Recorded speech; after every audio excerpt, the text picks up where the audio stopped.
I really don't know that one. That's from Bad Lieutenant. Okay. Yeah. Harvey Keitel. Love that one. You ever suck a guy's cock? Show me how you suck a guy's cock. The last time I'm going to ask you, where were you tonight? The Kit Kat Club? O&A Party Rock! O&A Party Rock! O&A Party Rock! Oh my God! O&A Party Rock! Oh my God! O&A Party Rock! Idiot!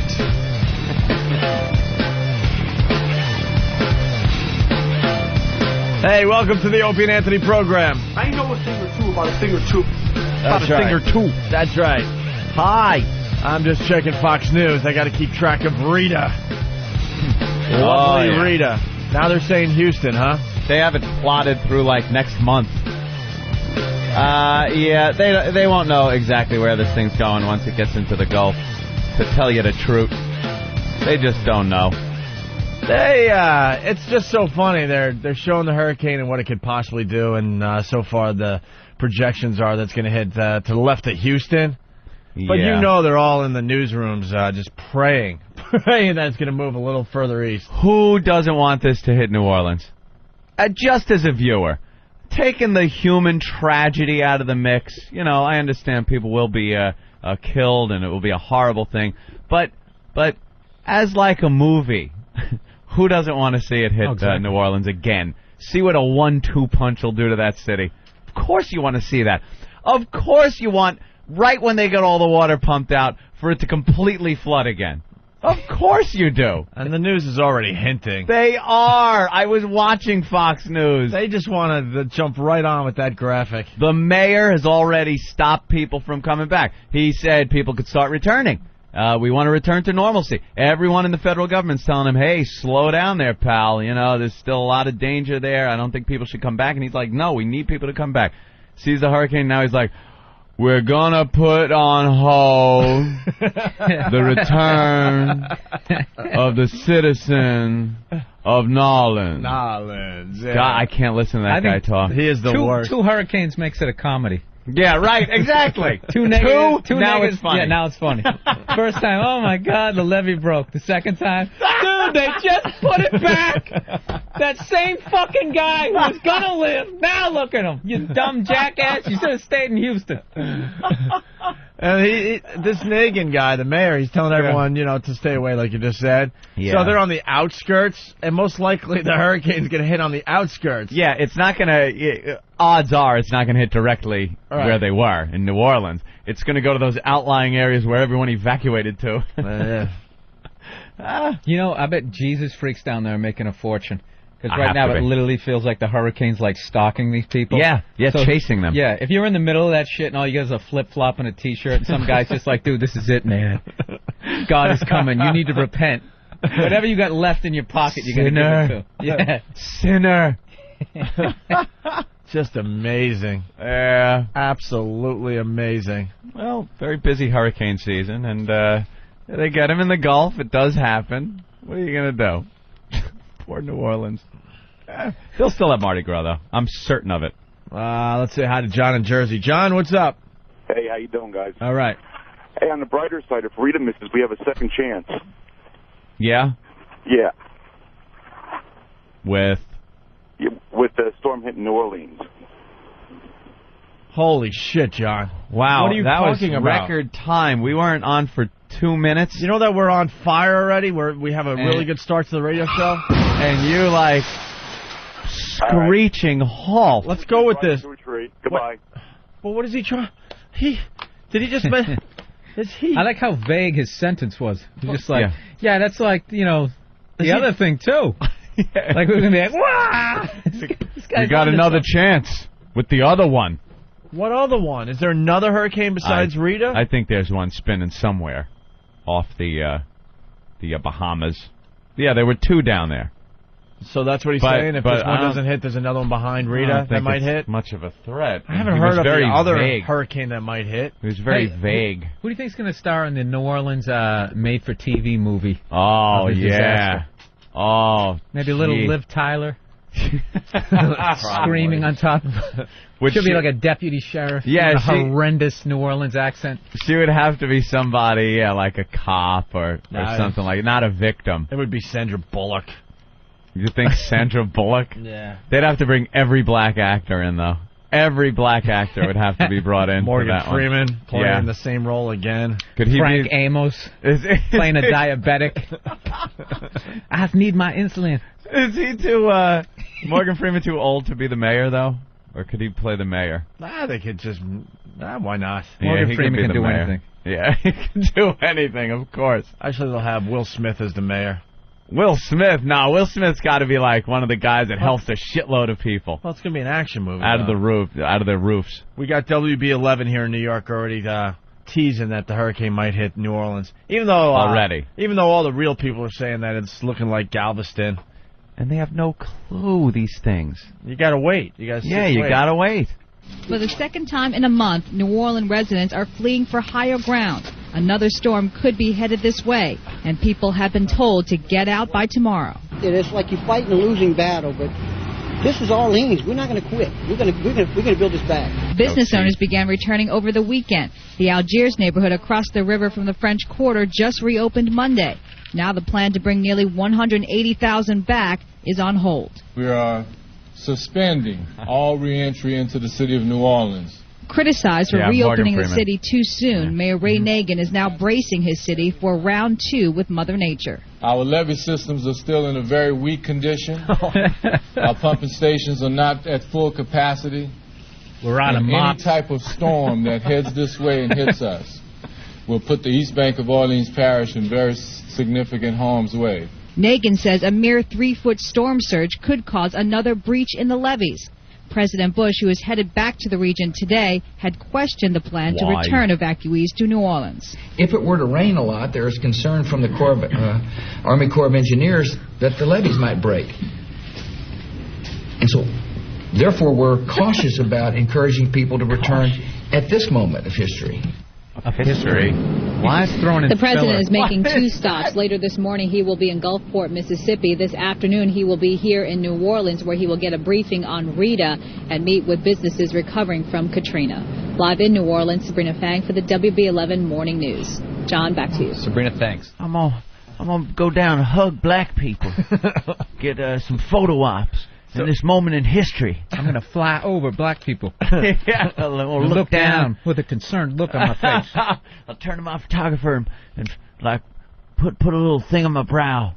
Make me look concerned. I'm concerned about this moment in history. Oh, God, is he the worst. He's going down there again today, right? Why? He doesn't know what the fuck to do. He's just going to go down there again and look around. There is nothing he needs to go down there for. There are people you delegate responsibility to in these situations. You make the first initial visit so you look presidential and look like you're in charge. And then you go back and you say, you take care of this, you do that, you do that. And there's no reason for him to fly back down there again and look around. Oh, yeah, going down there, will put his hand on somebody's shoulders with that look of concern. Look of concern. There'll be some mother and a child, and he'll pick the kid up and walk a little with the kid. And set it back down in the water. All right, that's a wrap. Let's go, people. All right, load up the copter. I'm leaving. Let's go to the phones. Say hi to Alan. Hey, Alan. Hey, what's going on, guys? What's up? Hey, what are you guys going to auction off for Hurricane 2 here? Yeah. I know, man. We're running out of shit left. We have nothing left. We have nothing. Man, you better start digging up over at Jimmy's house there. I think he's got a few things hidden in the closet there for us. You know, if this hurricane hits another city and destroys it, we have nothing. There's just nothing we can do. Yeah, think of that. You have to go with, I think they deserved it. Yeah. I think they deserved. They were evil anyway. I like anytime there's a tragedy, people always got to talk up their city. Like New Orleans is a special kind of city. we're going to really what Little Rock would quit. Like, we don't have it in us. We're not like those people down in New Orleans. Those people rebuild. They're not quitters down there. Say fuck it. Yeah. Wouldn't that be hilarious if we just walked away like Hurricane 1. I'm moving out. City has no redeeming value whatsoever. It's contributed nothing through the history of this country, and we're not rebuilding. It's everything Las Vegas wants to be. And it's commercials, you know? Those commercials are great, though, when you turn on. It's like from the Arkansas Tourism Bureau, and they show like people on a beach riding horses and then some historic building. And you're thinking, what could I possibly do that's fun there? Nothing. They are really trying to rope me into this one. You're so right. Some of these places, I could do all that in 3 hours. Yeah. And I'm supposed to go there a week. Every building down there is historic. They don't have any money for a new one. and they have some stupid catchphrase, you know, something, you'll be surprised by Little Rock. Yeah. You know, I will. And then they show the horseback riding and the beach. And that's pretty much it. And I'm thinking, if I want a vacation there, all right, horseback riding. That could be fun for like an hour maybe or 2 hours. Yeah. And then you go to the beach if it's nice out, 1, maybe 2 days. What are you doing for the rest of your vacation in Arkansas? No idea. They've shown me nothing in this commercial. I'm sure there's a Starbucks there. Yeah. Some sign Bill Clinton grew up here. Yeah, I mean, that's what you would do. Look at his birthplace. Let's say hi to Mark in Oklahoma City. Mark? I just hope they have enough kayaks in New Orleans. We need to fly in more kayaks. Kayaks. There's another hurricane. These people need more kayaks. We go in 2 at a time. We take them out. It only takes 168,000 years. 2 at a time. Jim in Brooklyn, what's up? Guaranteed, if this hurricane hits them, they're gonna have problems evacuating people. People are gonna die. And on that note, down in Florida, I know my mother's a nurse down there, and she got called into the hospital last night. They locked them down in the hospital last night. The Florida ain't gonna get much. Yeah, pal. Don't worry about Florida. All right, have a good one, guys. They're gonna have some flooding and a lot of rain. This thing's going between Cuba and Florida. Cuba and the Keys. It's staying in the water, it looks like. And then it goes out into the Gulf. It's not even a hurricane yet. It'll be a Category 1. Yeah, let's get a pool. I say just on the Texas-Louisiana border. Really? Yeah. I say Houston. You think Houston? That would really be just as funny, a goof, too. because that's where everyone went. Houston would be good, because that's where a lot of them went, man. I'm going to go with Corpus Christi. This is like Corpus Christi? Yeah, just because I like saying that. This hurricane thing is like the Jaws series, where now the shark is following them. Yeah. Didn't the shark follow her down to the Bahamas or something? It was awful in the last one. What was that, Jaws 8 or something? The next one will be 3D. Yeah, I know. Louis Gossett Jr. Louis Gossett Jr. Now the hurricanes have minds of their own, and they're following the people. Yeah. I like how they call Houston, the rappers call it like the third coast. Like if you go there, there's no sign of the ocean. It's like you want to go to the beach, you'll get in a car for like fucking 2 hours. On a map, it looks like it could be close to the coast, but in reality, yeah, you're driving hours to any beach. You know, I didn't want to look dumb, but now that Mike is asking this on the phones, I have to ask this as well. Huh? Go ahead, Mike.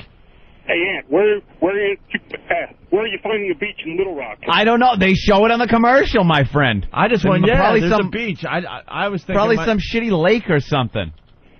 I wasn't saying it was a nice beach. I didn't say it was an ocean beach. There were people on a beach. When you said beach, I'm thinking ocean. And then I'm thinking... They got beaches every place. They got beaches right down the hill from Mount McKinley, so no problem. Yeah, it was... believe me, I saw the stupid commercial. It's those states that no one visits. Tennessee. Come to Tennessee. What am I doing in Tennessee? They show green pastures, running horses, cows. Some guy dressed like Davy Crockett. Yes. The moccasin on a rock. The musket. Yeah, there's old-timey dress, and some guy bending over, handing little children a piece of striped candy, something from a restoration village. I don't want to go. I'm not going. I'm going to Vegas. I'm going maybe if I got a weekend, I'll go to Atlantic City or Mohegan. Sure. I'm going to Miami. I'm going to L.A. There is so many places to go besides before you get down to Tennessee. Yeah. Before you start getting to that area. You're hyping a city that people leave. Yeah, people leave. Come to Minneapolis. Minneapolis. Did you guys even We'll surprise you. They always have some awful festival. Orange festival celebrating their history that no one knows or cares about except them. Anthony, Nathaniel's helping you out today. Okay, Nathaniel. And you know something, Than? Thank you. I knew Than would do something sitting there. Free things to do in Little Rock, Arkansas. All right. Kill yourself. Enjoy the art of it all. The Arkansas That sounds like Center. a thing they would do. Arkansas, the art of it all. Send for your free brochure on the Arkansas Tourism Bureau. No, I won't. Catch a ride, or at least admire a bevy of dream machines from April through October, every third Thursday of the month from 6 to 9 p.m. More than 100 vintage, classic, and exotic cars, trucks, and motorcycles gather under the River Market Pavilions for Mullet Fest 2005 in the River Market District for the Little Rock Convention and Visitors Bureau. Popular Cruisin' in the Rock. Cruising in the Rock. They got to make it sound cool and fun. I want to, you hear it and go, I want to go cruising in the Rock. Enter a war zone. The MacArthur Museum of Arkansas Military History. You know they have a symphony. Of course like they the do. Little Rock Symphony. Little Rock Symphony. At the Arkansas Performance for the Arts. Do you think there's a section of Little Rock? I got one. Where they do Broadway shows? Like they put on their version of Les Mis? Of course. Here's a good one for you. You go to Little Rock to see Bill Clinton's running shoes and saxophone. The actual one he played on the Arsenio Hall show. Where is that? The old State House. 300 West Markham Street. God, there is Snap no a reason. shot with the Sugar Bakers.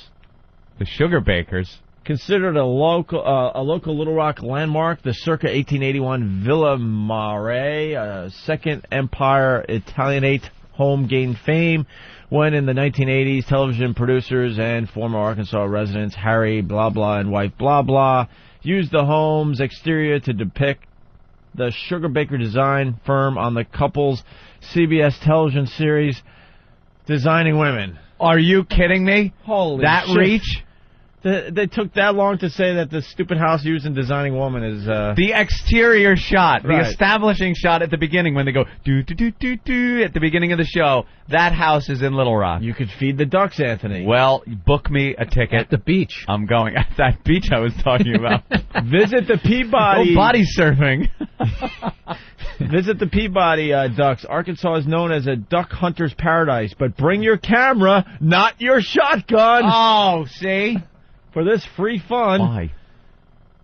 Is that their slogan? Someone's saying their slogan is "Come to Little Rock. We ain't so little after all." Yeah.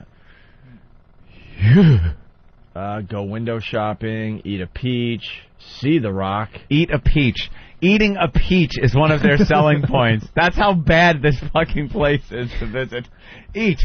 Do something. Sustain your life. Breathe. Inhale, exhale. Inhale, exhale. Repeat. Eat a peach. Well, the peach will cost you, but not much. No. And a juicy farm fresh Arkansas peach hand selected at the farmer's market in the heat of summer is well worth the pocket change. Isn't Georgia known for its peaches? Yeah, but you know what? Robin. The hand-picked peaches are so much better. That's true than some hand-picked machine. What picks a peach? Do they got that tree shaker machine? A Mexican. A Mexican, they call it. See the Rock. You got to see the landmark for which the city was named. Little Rock? There's actually a Little Rock? Mm-hmm. Yeah. Do they have a famous sandwich that you just have to have? It's gotta be. What is their food? This first outcropping of rock along the Arkansas River above its mouth was known to pioneers and early explorers traveling the river in the early 19th century as La Petite Roche, to distinguish it from the Big Rock upstream. The Little Rock on the south bank marked the transition from level lands of the east to the rugged hills of the mountain ranges and offered a natural landing for those traveling by boat. We are learning more than I ever wanted to know about. I have to admit, I actually found that a little interesting. Was it? Yeah. The Little Rock. So there's a big rock somewhere? I guess. You could climb a mountain, you could take a hike, book it. Why buy the book when you could read it for free with a brand new main library in the River Market? There's never been a better time to browse the shelves looking for a good read. Visit a library. That's another selling point. Because the library's new, there's never been a better time to browse. I bet all those books are brand spanking new and there ain't a fingerprint on them. You want to read a fresh book, crack it open, and it smells like new book. Have a grave experience. Oh, this sounds scary. You go to a cemetery and walk around a little bit. Let's see, ranging from the more common angels and cherubs to a unique pair of two young girls memorialized. Two sisters who died in childhood and are buried there. Sounds scary. Those buried in this graveyard include at least 10 Arkansas governors and 3 U.S. senators, 5 Confederate generals, 20 Little Rock mayors. If you can name one, you win 2 days and 3 nights. Exactly. Cultivate your senses. It just keeps going on and on. Yeah, I would love to listen to more, but I just went to the Arkansas Symphony website.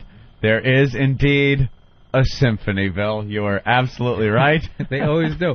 You know what the sad thing is? I bet they're great. None of you them think are from they're really there. good? It's like working up the farm teams of symphonies. That's like quadruple A. Yeah. Yeah, you could get there. Some lifer playing the fucking cello. Steve in Philly. What's up, Steve? Hey, guys. What's going on? Hey. Hey, enter a war zone. When you make a wrong turn in Little Rock, and a schwoogie's jack you for your Escalade. Yeah, it's. I hear there's a lot of gang violence down in Little Rock, Arkansas. Oh, yeah. Absolutely. I saw a show on that once. All right. Gangs of Hey, Little when are we Rock. gonna have more sex on the radio? Dude, we had a lot of sex last week. Last week was Calm like down. our sex shows. That's right. We need more. We need more sexiest state.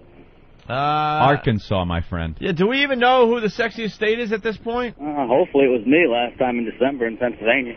That was you banging that. Yeah. Brought up the poop shoot. Yep. Yeah, all right, I remember you. All right, let's say hi to Scott in Little Rock. Scott. Yeah, fellas, don't come to Little Rock. You ain't missing a damn thing. No. 100 degrees every day, 90% humidity. Don't waste your time. What do you do down there? I travel for a living, so I'm not there very often. So your job takes you out of Little Rock? Yes, fortunately. Did you grow up there? You grew up in Little Rock, though? Oh, yeah. And what did you do? What was some of your activities for fun in Little Rock? Fishing. Fishing. We got some good fishing lakes. That's about it. At what age were you when you realized that place sucked? Damn, when I first got there. Yeah. It's like New Orleans made over. But the only way you would know it sucks is if you ever left there. There's probably people that have never left Little Rock. Think Little Rock is just the shit. Thinking it's the Mac Daddy. Yeah. Yeah, Mac Daddy my ass. Watch out, boy. All right. That was the show. It was Bangin' in Little Rock. That was the HBO special on the gangs of Little Rock. Who knew, right? No one knew that before. But weren't they a bunch of, like, wiggers? A bunch of little white kids trying to be in gangs or something? Oh, maybe Anthony knows. Anthony! Yo, Opie, Anthony, Bill, what's up? Hey, man. The Bangin' in Little Rock, was it white gangs? No. It was, like, strictly, like, Bloods and Crips, and it's how, like, these two gangs just pretty much dominate all the crime that's going on over there. Yeah, I remember seeing a lot of guns and stuff, and they were, like, beating people into the gangs. Yeah, that was, like, one of the first HBO on the covers, like, one of the first cities they really, like, went into before, like, Crack Street and everything. How weak is that, though? Like, if any of these people went to L.A., they would just get their asses handed to them, but in Little Rock, they're like the Little Mac Rock, Daddy. you run the show. Bloods and Crips, they're like a corporation. Yeah. Like Burger King, McDonald's, it's like... They franchise out, yeah. All the other gangs are bummed when they come to town, dude. They're putting up a Walmart. Fuck. What about my hardware store? Yeah, what about my mom and pop gang? We were terrorizing. We were causing mayhem. Yeah. If I had that kind of budget, I could get those kinds of weapons. Exactly. Now I got to get beaten into a gang all over again. Fucking 32.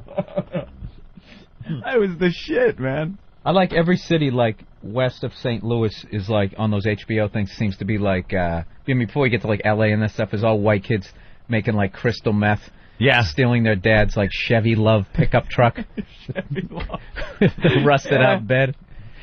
And them coming home just crying, why do you keep doing it? Making crank. You can't even buy any. Have you noticed here, even in Great Neck, Opie Great Neck, where I live, you cannot. I walked into a Rite Aid. You cannot buy cold medication. There are signs up there that say these cold medications, and it's a long list, are available behind the pharmacy counter. You have to ask for them. And then there's a reason. It says because this can be used in the creation of methamphetamine, an illegal drug, blah, blah, blah. So now, in Great Neck, I have to get cold medication. I have to go up to the pharmacist and ask him, for how else are you going to make your crystal meth? How else am I going to concoct my crystal meth in my lab? I don't know how many crystal meth labs there are in Great Neck, to tell you the truth. I've never seen a bust in Cops where they bust into the crystal meth lab and there's a mezuzah on the doorway. I've yet to see Jewish crystal meth makers, ever. Why are you living in a Jewish neighborhood? Because it's a wonderful place to live. I love the Jews. I love their lack of any crime that they want to commit. Perhaps white-collar crime. I don't know what they're doing. But as far as breaking in your doors, as far as keying your cars, stealing your cars, breaking into your house, your yard, things like that, Jews don't do it. They just don't do it. I've never seen a Hasidic walk by a car and just key the shit out of it and laugh. An acidic prowler. No, there's never a acidic prowler, although they are dressed for it. Yeah. Very dark clothing. Could probably break in very easily undetected, but they just don't do it. Is there anything more uncomfortable than seeing a Hasidic Jew like waiting for the subway in like the middle of July, wearing that whole Little House on the Prairie outfit? You're like, dude. It's like, you know, I believe in God and that type of stuff, but I don't think he minds if you take your coat off or something. Yeah, I don't think you're going to hell if you just kind of cool down a little bit. Oh, those curly Q things just dripping with sweat. The curly fries? Yeah, whatever. Just kind of hanging there. The payas. Hey, I got to go back a little bit because the instant feedback is, notice something and the phones notice something. Yeah. How do you know the theme song to Designing Women? Did I actually do the theme song? You did a little bit, enough where people are like, what the fuck? Dude, I was just doing random notes. Are if you I sure? hit lucky, boy, that's amazing. Yeah. I thought that was like a talk show, like The View. Yeah, see, I was just kind of doing an establishing shot song type thing. All right. I really don't know the theme. Was that one of those awful sitcoms that you never watched but went like 19 years? Oh, yeah. You almost... Yeah, I was close, I guess. All right. Ugh. You're safe. That's the soundtrack to suicide. Please. Just some awful fucking marriage. It's Honey, our show's on. You don't have the balls to say you want to watch the game. You just fucking... It's so funny. Designing Women's on. It's a riot. That show and that other one with the old broads, the Golden Girls. Oh. Oh, you know there's another one that was on forever? Caroline in the City. That whole cast could walk by me on the street and I would have no fucking clue who they were. And it was on forever. Oh, they all got huge houses. Yeah. And, yeah, I could not identify one of them. That's funny. Oof. Wonder what it's like to be on a show like you're making all that cash, but like nobody gives a fuck. No one cares People about you. Your friends are getting mobbed. Yeah, you're not a celebrity. You're making money. Your show's been on for years. You walk the streets anonymously. You go down the red carpet. They think you're like a publicist. Yes. You're like, I am starring in my own fucking sitcom. I've been on yeah, buddy. Keep it moving. 8 years. Oh my God, we got the cast of Caroline in the City on the internet here. You're right. Yeah. Who I wouldn't are recognize they? Any of these guys? Who are they? Although my buddy Adam Ferrara was I think a recurring character on 2 episodes. Are we getting video of that, Ben? Do we have video where we could talk about that? Yeah, we'll have video in 1 second. All right. I want to see that clip. Yeah, really. Of Adam delivering that horrible material. I know. Ben just wrote this down, but we need another minute before we can say anything on the air. Okay. That's wonderful. Let's say hi to Frank in Jersey. Frank, what's up? So good. Hey, guys, you missed the obvious attraction in Little Rock. All right. The Bill Clinton Library. Mm-hmm. Where you can buy cigars and blue dresses. Punching out. No, you're not punching out. Realize there's no punching out. You are a crater of burning jet fuel. All right, let's say They hi. always want to punch out after the crash. It doesn't happen that way. I've heard people that go like, yeah, the Clinton Library, have you visited that? No. Well, it's punching out. Like, that's punching out. Right. Before he gets to the bad punchline, that is impact. Your family will get your dental records, and that is the only way they can identify you, my friend. That joke needed like an awful late-night band to start playing as he went to commercial. Hey, this is... Hey, what's the deal with that? It's fucking crazy. Hey, Bruce. Bruce in New York. Hey. Anybody else What's seen going this? on? What's up? I heard on Fox News or CNN this morning, I can't remember which, but they say the governor's mansion had a fire. Damn near burnt down the whole trailer park. All right, I think we're done with our Arkansas segment. Jesus. Yeah, that's a joke, son. Don't you get it? I made a funny, son, and you're not laughing. Here's Nathaniel. Did you print that up or somebody else? Travis printed out some of the bad slogans out there. Yeah, but they're bad slogans for places around the world. Like none for the United States. Yeah, we need the same thing for the United States. I see like the Tourism Authority of Thailand is Thailand, happiness on earth. Amazing Thailand, experience variety. Thailand. Well, what's the slogan for Vegas again? A little boy, a I little know, girl? you know what Thailand is known for as far as the tourism goes. Going there, getting and having sex with underage, with little children. Yeah. Not underage children. What does that mean? Having sex with underage children. I like the children that are of age. By that beach they got there. Thailand. Malaysia is Malaysia. Truly Asia. It rhymes. You know Queensland? everybody over there, that's what they get trashed for. Yeah. That ain't Asia. That ain't Asia. Nah. Malaysia. Truly Asia. Incredible India. Eternally yours. Don't people bathe in their own shit water in the rivers over there? They make it to you get a slogan? Sounds nice. Well, Vegas is the good one. Does anyone know another slogan for another city that the tourism people I love send New out? York. Oh, yeah, okay. I love New York. What does that really mean, though? Greece, beyond words. Yeah. Live your myth in Greece. Virginia is for lovers. Oh, yeah, Virginia Yes. is for lovers. Why? Is that like the license plate, or do they really... They're even fucking in Little Rock, so... What's on the...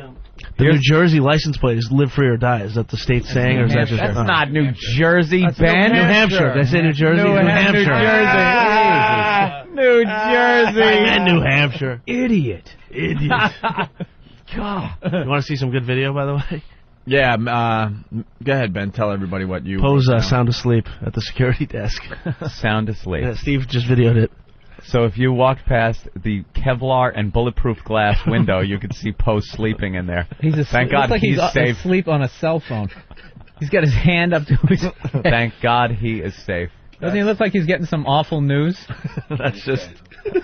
Can you hear him snoring in that video too, Steve? Well, he's in the soundproof area His there. head is down. He is completely asleep. Not even trying to look like he's awake or hidden or anything. That's great. Someone get him on a phone. I don't want him in studio. He's dreaming he's squared off with Bruce Lee. What's his name? You got like a fake gun? Somebody put like a ski mask on and just freak him out. Walk up to him, put it to his head. You'd probably end up dead, though. Get on the ground, motherfucker! You'd probably end up dead. He'd twist your arm off. Kind of disheartening when you're trying to do a morning show and make people laugh and entertain them, and your security guy is fast asleep. He really would. Because Wake up and smother you with that leather vest that he wears every fucking day. All right, where's Andalusia? Andalusia. There's only one. I didn't even know there was one. Iceland, unspoiled Iceland. I want ones from states though. Yeah, that would be fun. Like how are they talking up like Oklahoma? How are they talking up South Dakota? I've been to South Dakota though. They got the Badlands there. Mm-hmm. That's nice. They got Mount Rushmore. They got a lot of pretty rocks. Rocks are there. Lots and lots of rocks. Yeah. All right, we're going to take our first break. Then we'll continue with the Opie and Anthony program. We got lots to do today. We got Lazlow coming in. Oh, you want to hear the Lazlow trailer? Yes. We should play this right away. Lazlow coming in studio at 9 a.m. He does some great production for the Opie and Anthony show. Also, Julia from COED Magazine in studio to talk about sex. Gene Simmons calling in later on. That'll be fun. Promote something.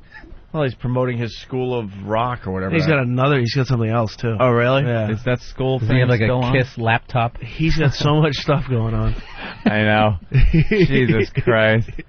Just remember when you were surprised to learn he was Jewish? Remember that? Like years ago, no, the guy's from KISS, get out of here. Gene Simmons do it. Now it's just like... Of course he is. Always hawking his wares. Do you guys remember at NAW when he came up to the studio, he's like showing you the KISS like Visa. He's like, you guys got to get these. He's showing them yes, to the everyone. KISS Visa. You guys need this. No. It's wonderful. No. My interest rate is only 15%. He's got Kiss, like, the Kiss coffin was the big thing. Remember that? Didn't Dimebag Darrell get buried in a Kiss coffin? Yeah, yes, he did. Oh, God. We got Master Poe on the line. Master Poe. Yeah, how you doing, Ope? Are we disturbing your sleep today? No, I'm doing just fine. They got video of you sleeping. Oh. Yeah. You have a long night? No, not at all. I kicked the Sandman's ass, gentlemen. Tried to sprinkle sand in my eyes. I choked him out. Choked him into submission. Yeah, I was choking sheep all night. What happened there, Poe? Are you sleepy? No, I just had my breakfast. I'm fine. But you fell asleep, so you're probably a little sleepy from something last night. Yeah, we don't have video of you eating an egg sandwich. We have video of you snoring and sleeping. You're not getting out of this one. Okay. Why do you feel like you're the only one that can't be part of this radio show? We caught you sleeping, so now you have to tell us something. Were you meditating? You know something? I was. Does that look like what he does? He meditates. Remember Mr. Miyagi in Karate Kid? He was meditating, and Daniel-san walked in, and he thought he was sleeping. Yeah, I was Didn't budge, didn't move, looked asleep. That's he was meditating. You were meditating. Prank for the victims. Yeah, if you want to call it meditating, sure, I was meditating. Yeah. No, tell us. My mouth was open, meditating? I've never seen people snore meditating. Right. What happened? You didn't get a lot of sleep last night? No, I'm fine. I was just cleaning up my place. And, extra work, that's all right. Yeah, that's a little sleepy this morning. Just a little. I'll be fine. All right. All right, Poe. I appreciate it. All right. Thanks, guys. There he goes. He was just meditating. He's not happy. No, he wants people to think he's perfect. No one likes and that being he never, caught sleeping. ever fucks up. Dock that chink a day's pay for napping on the job. I just saw that the other night again. No one likes to be caught sleeping on the job. Okay, Gene Simmons calling in a little later. Lazlow coming in, and he did this production piece. We got to hear this. This is great. Yeah. In 2002. I'm going to start over because Just like that. That's it. What happened? I'm just babbling. We're still on. Why? I thought you were playing something. I was going to play something, but it was we were congratulating each other that we made it through a break. we go like, well, and there it is. Not a clue what the fuck we were going to talk about at a minute to 7, and now 45 or so minutes into the show, we worked. That was like behind the scenes. A little pat on the back to each other. I took the headphones off. I leaned back. Let me read some instant feedback. That was my fault. I thought you were doing a bit, but then quickly realized that you really were patting yourself on the back. Little pat on the back. We had shit. We molded a fucking sculpture. That was More my power fault. to us. That was my fault. I was like, that was easy. That was easy. Fucking rookie in here. Dude, we're still on. I'm like the fucking weatherman out there. And it's going to be sunny in the 50s. And back to you. God, I'm fucking tired. We're still on. Back to basic cable. Yeah, normally. And back to you, Bob. Sometimes rape is good. What? Hello? Fuck. Normally that's how it would have went, but the Lazlow production piece was so fucking loud. I know Was it? I know we blew out some speakers, so I wanted to start it over. Maybe someone didn't hear it then.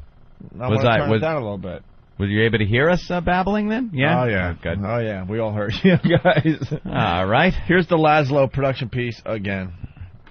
Suck my cock. In 2002, darkness covered the land. The Catholic League is praising Infinity Broadcasting for canceling the Opie and Anthony show. And evil reigned supreme. Robin! Until one day, they returned, and all hell broke loose. Bullshit! Can you hear me? I'm Jim Norton, and I'm on the radio. Shut up! One Wednesday, I picked up a guy in a dress, and he sucked my dick. You just sit back and watch what happens next. Opie. Shut up, shut up. Anthony. Away with you! Away! Away! Leave! Leave the fucking studio! Jim Norton. Every one of you is a time-wasting cockpiece. I will beat children about the head. And the O&A Army. Our fans are a bunch of jackasses. 3 men leading an army from the pits of darkness. You are shit. You are worthless. We're all losing it. I could give a fuck. Fighting the evil nemesis, poisoning the land. Tell him, Fred! You're just a little scumbag, and I'll just spit in your fucking face. I'd love to spit in your fucking face. Fuck him! And a battle that almost separated them forever. I'm an actor. You're insane. You don't know how a show works, and then you have these stupid opinions. I understand you're trying to do a radio show. We're not gonna do that, you ass! Aw, don't get all angry and yell. Jim, you're fucking pissing me off. Whatever. Holy shit. What happens when love pushes you over the edge? I gotta feel the tits! Nowhere to run. Who is this idiot on the radio?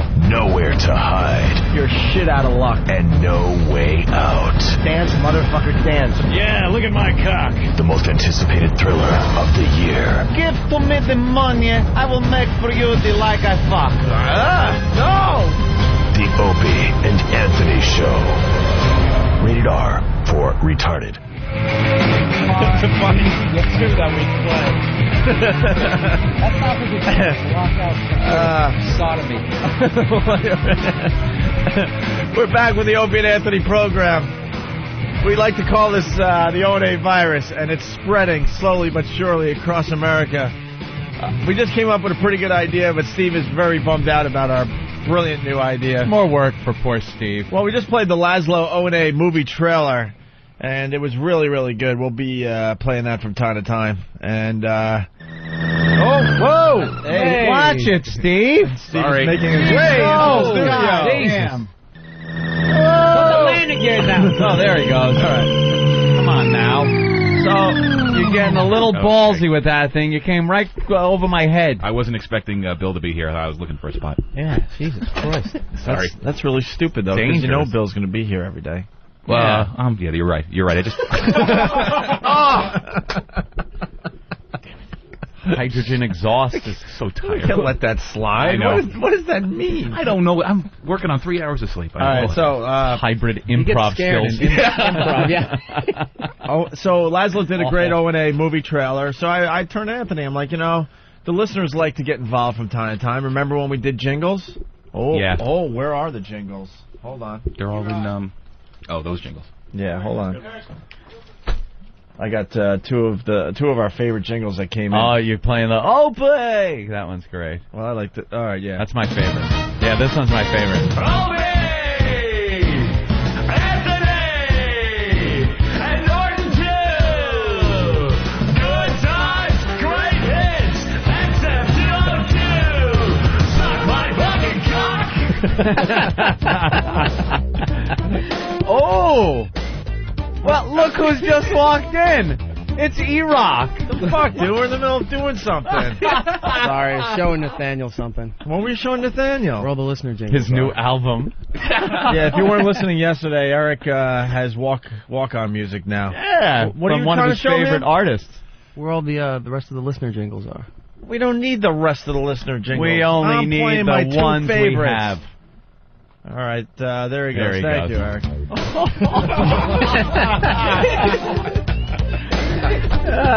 He kind of saunters out when that music starts playing, doesn't he? Sachets. All right, here's look of humiliation on his face. Oh, is he the only one that has walk-on music? Steve has the hybrid thing every time he comes in. We used to have Martini Steve music every time he came in. God, that is the Do we worst still have music. that? Yeah, it's on your replay, I think. Is it? All right, hold on. Yeah, Dan, do you know where it is? I think it's over here. I actually think I know where it is. Yeah, in the old days when Steve was No, that's the remix. drinking like a maniac. Oh, well, no, that's the remix. We used to just play the music from Austin Powers. All right, here's the other jingle that came in from one of the listeners.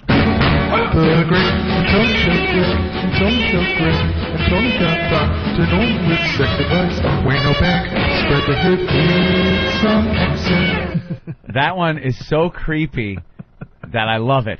I can't hear what he's saying. Of course you can't. He's going, Greg and Tony show, Greg and Tony show, Greg and Tony's got Dr. Norton with sex advice. Wear no bag, spread the HIV. It's on XM. Jesus Christ. But now, listen, I'll play it again. You'll hear it all.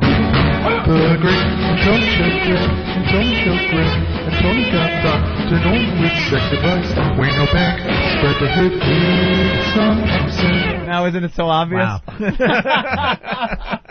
That is so creepy. You just picture him in his basement carving women up. Yeah. You know, with that creepy voice. Yeah, you're tied up like Yeah. dead. And he's sitting there going, exactly so. And it's just big ball gag in their mouth, and they're just, it's so horrific that he's having such a good time singing and carving them up. You're just waiting for the horror to begin.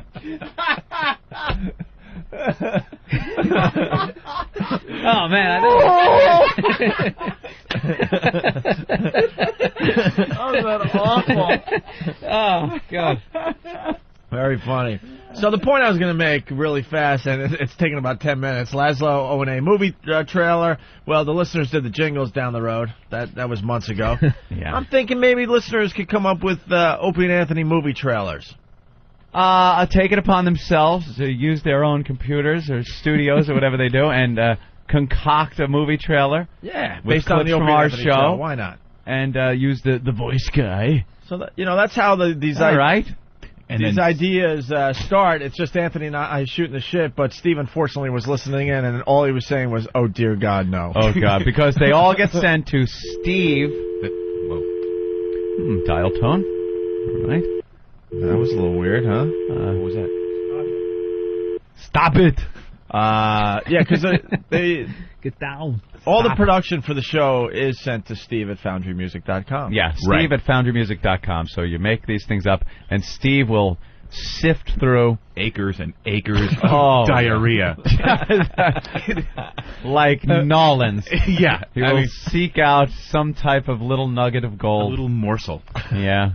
You love creativity, but it's just some people really want to pat themselves on a back on the back for on a back. Write that down. Write that down, Dan, for the flubs. He really gets all flustered. He is so he's flustered adjusted right now. the arms of the chair.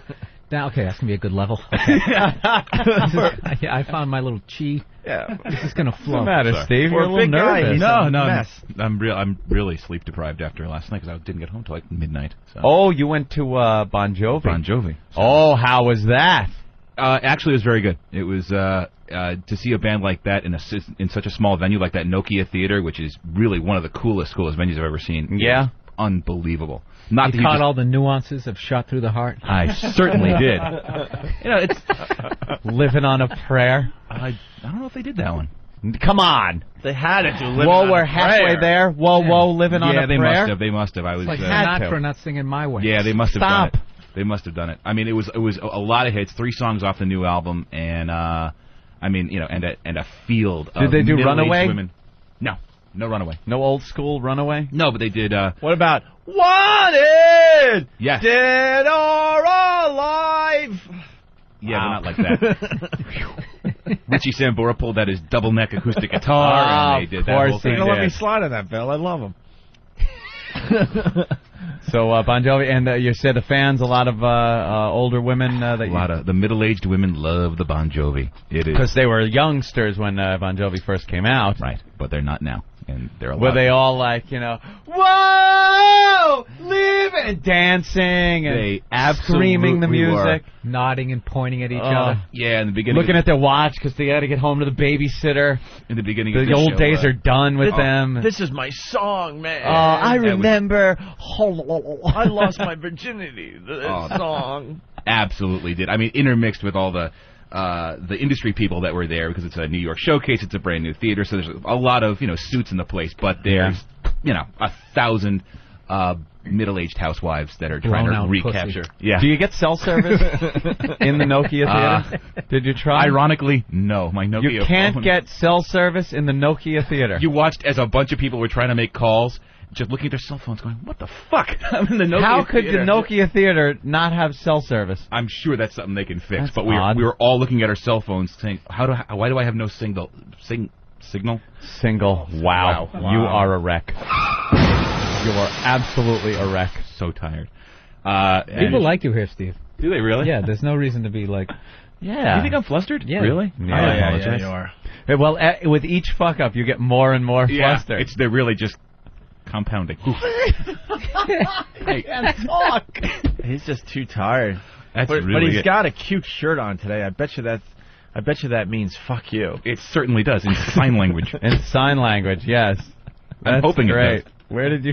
You're hoping it does. Well, it's 7 letters. One of them resembles an F. It looks like It fuck. looks like fuck you, so I took the guy's word for it. Y-U, yeah. Well, let's see. Yeah, that is K. I know K. That looks like you on the bottom. That is you. That is Okay. you. That is O. That is... Wait, no, that's Y. Yeah, all right. How do you know sign language? I don't know. I learned it once. Not a lot of it, but enough of it. That's definitely a Y-O-U. I don't know. I don't know if that's an F. He knows how to say, don't scream and I won't hurt you. In sign language. Opie, when you sign the word put, do you do B, U, yeah, P? That would be odd. All right, Steve.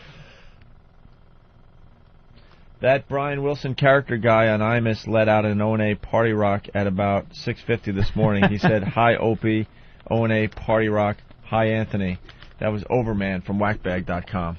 Checking in. Imus is helping us out once again today. We love the Imus in the Morning program. All right. Speaking of music, this is a quickie.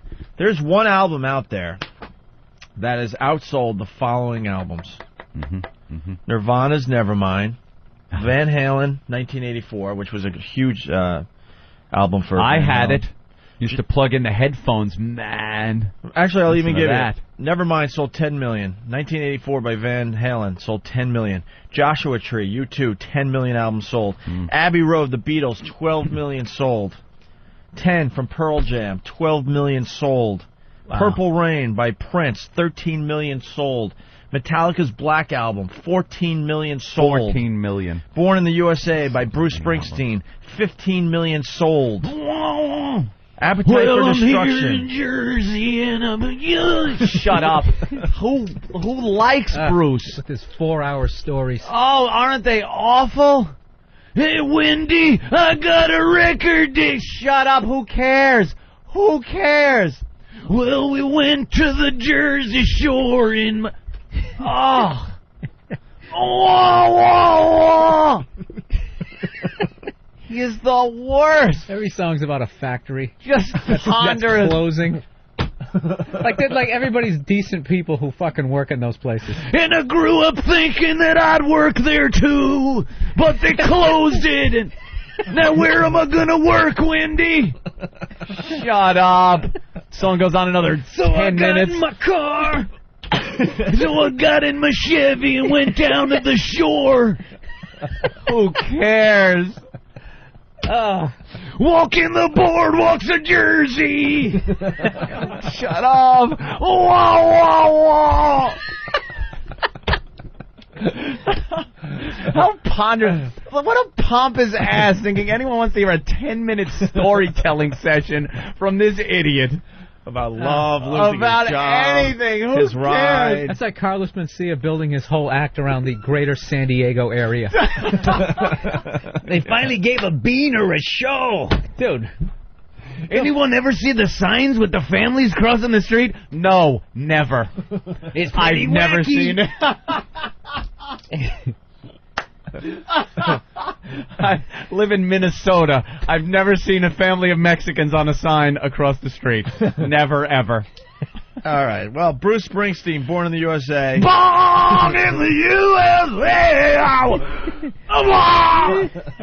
Oh, would I love to see his throat pop out. That's 80,000 idiots in Giant Stadium. Oh, just chanting along with Bruce. That sold 15 million copies. 15 million idiots. Guns N' Roses. Tough-skin jeans. Working man denim. Yeah. That's what he's got on stage with a thermos. I'm going to sing a couple of songs for you people. And a bandana. And then I'm going to go dig a trench. Sure you are. Because I don't know any other way. I'm just a working man from Jersey. Shut up. Shut up. He's like the Midwest answer to like John Cougar Mellencamp, who just sang about farms every fucking time. Yeah, real relatable. I could really relate to that one you did about cabbage there, John. God, every time I'm out there picking the cabbage. I'm an idiot. He's doing a killer Bruce Springsteen, and I bring up some obscure douchebag. No! I agree wholeheartedly. It's fine. Appetite for Destruction, Guns N' Roses, 15 million copies sold. Physical Graffiti, Zeppelin, of course, 15 million copies sold. And that's a double album, too, right? Wow. Yes. Does that mean 30, or they sold 7.5? Yeah. How does that work? Love the big double album. You can clean your pot on it easy. The seeds rolled right down the seam.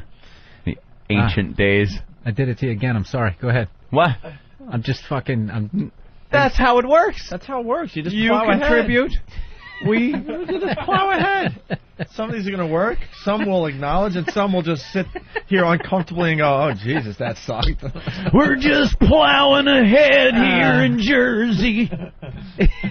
You got Robert Kelly on speed dial right now. All right, dude. We might need you. He's not making it past Wednesday. I do want to acknowledge I saw Dane Cook Friday and Robert Kelly warmed up. Holy shit. In front of 5,000 people, he killed. Yeah? Absolutely killed. We make fun of Robert Kelly a lot on this show. Holy crap. We do? Yeah, I think we do.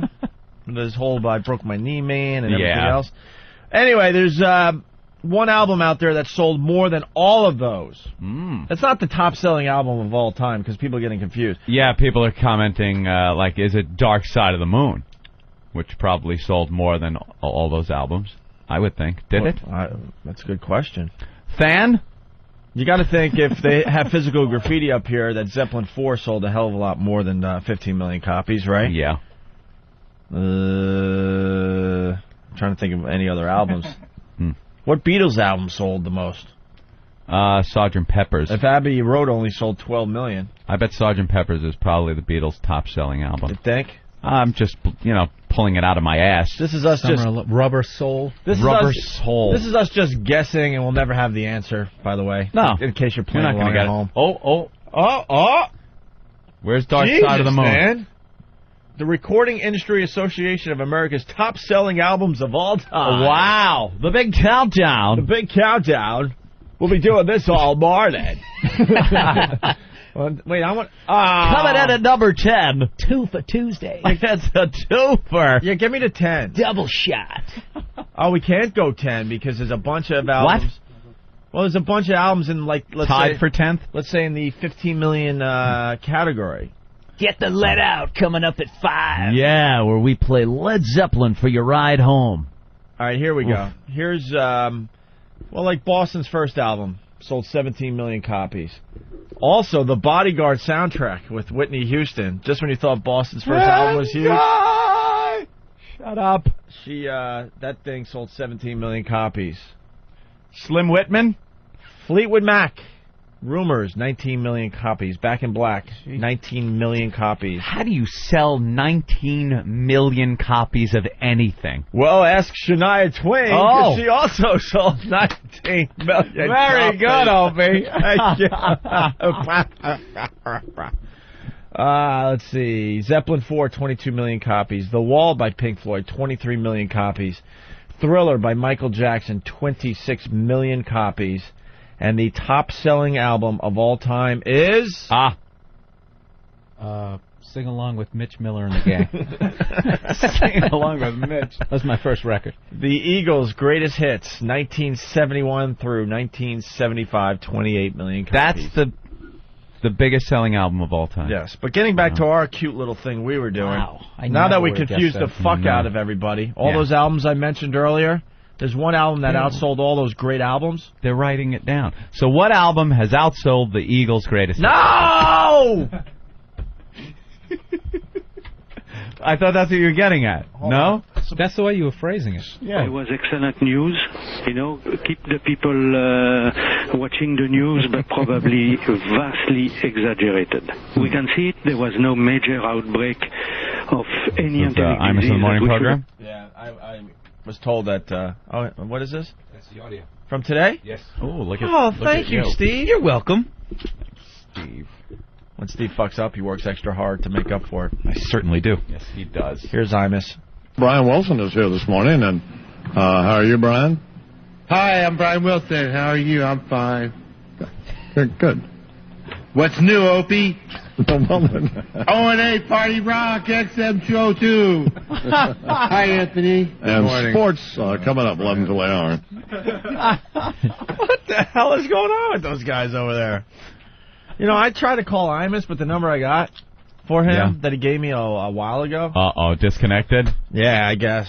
I can't get a hold of him. I asked Eric, 3 or 4 days ago to get me a new Imus number, but something tells me he changes his number a lot. He probably gets people that find out his number and call him. I just want to call him and thank him for all the the plugs he's been giving us on MSNBC. Yeah. During his morning show.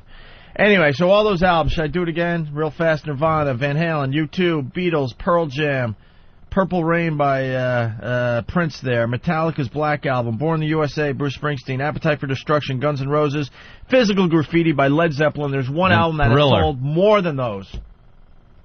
Thriller. Not Thriller. Oh, he's so upset I'm ruining his bit. Wait a minute. No!